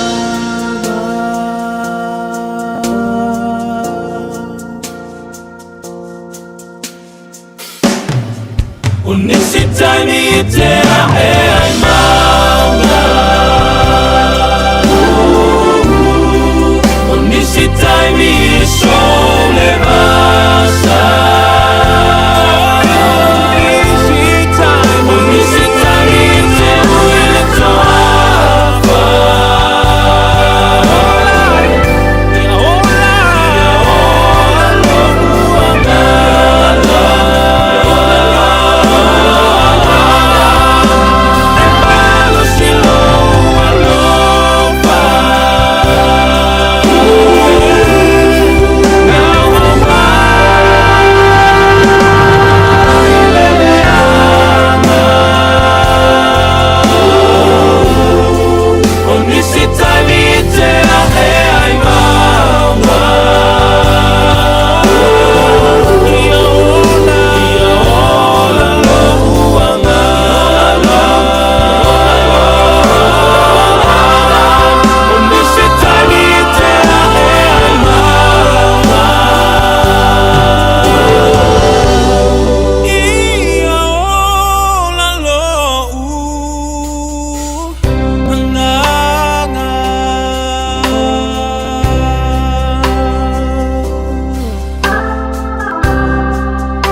Ngai pesa pesenga whaaleanganga mō tātou I le nei fwanga o le afiafi e whapenaona tawalunga I eile tautua nai tina ia pe ona i le tātou porkalame o le tatalo mo oe.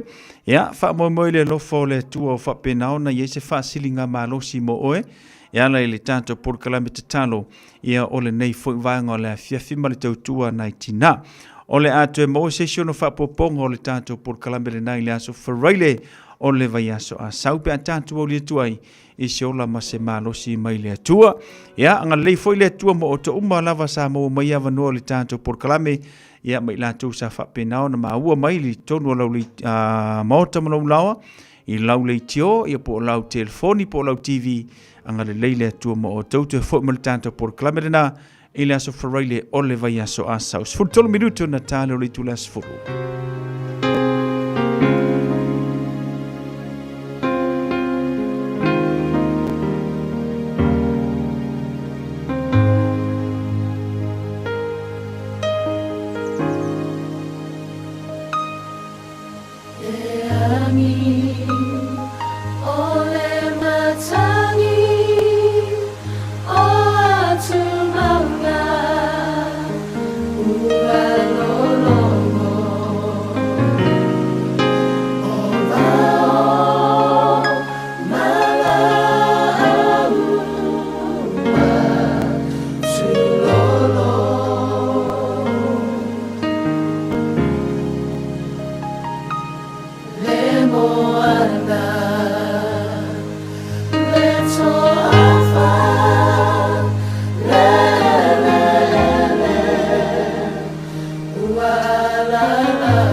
Lewa tai ono minute na tana o le tula sfulu ia ma o le tawalunga i fo ile na o le tanto por kalame.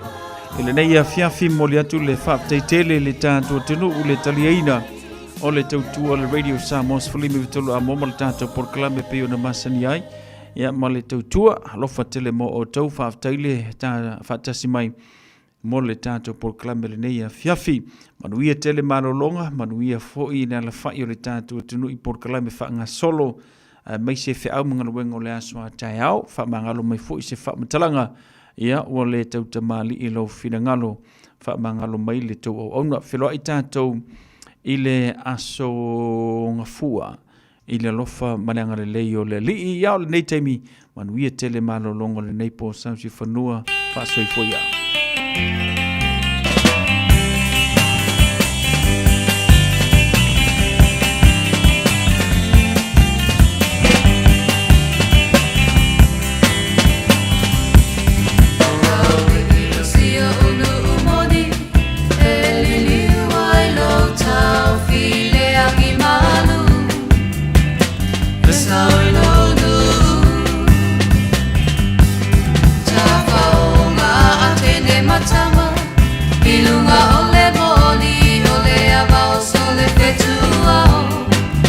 Samoa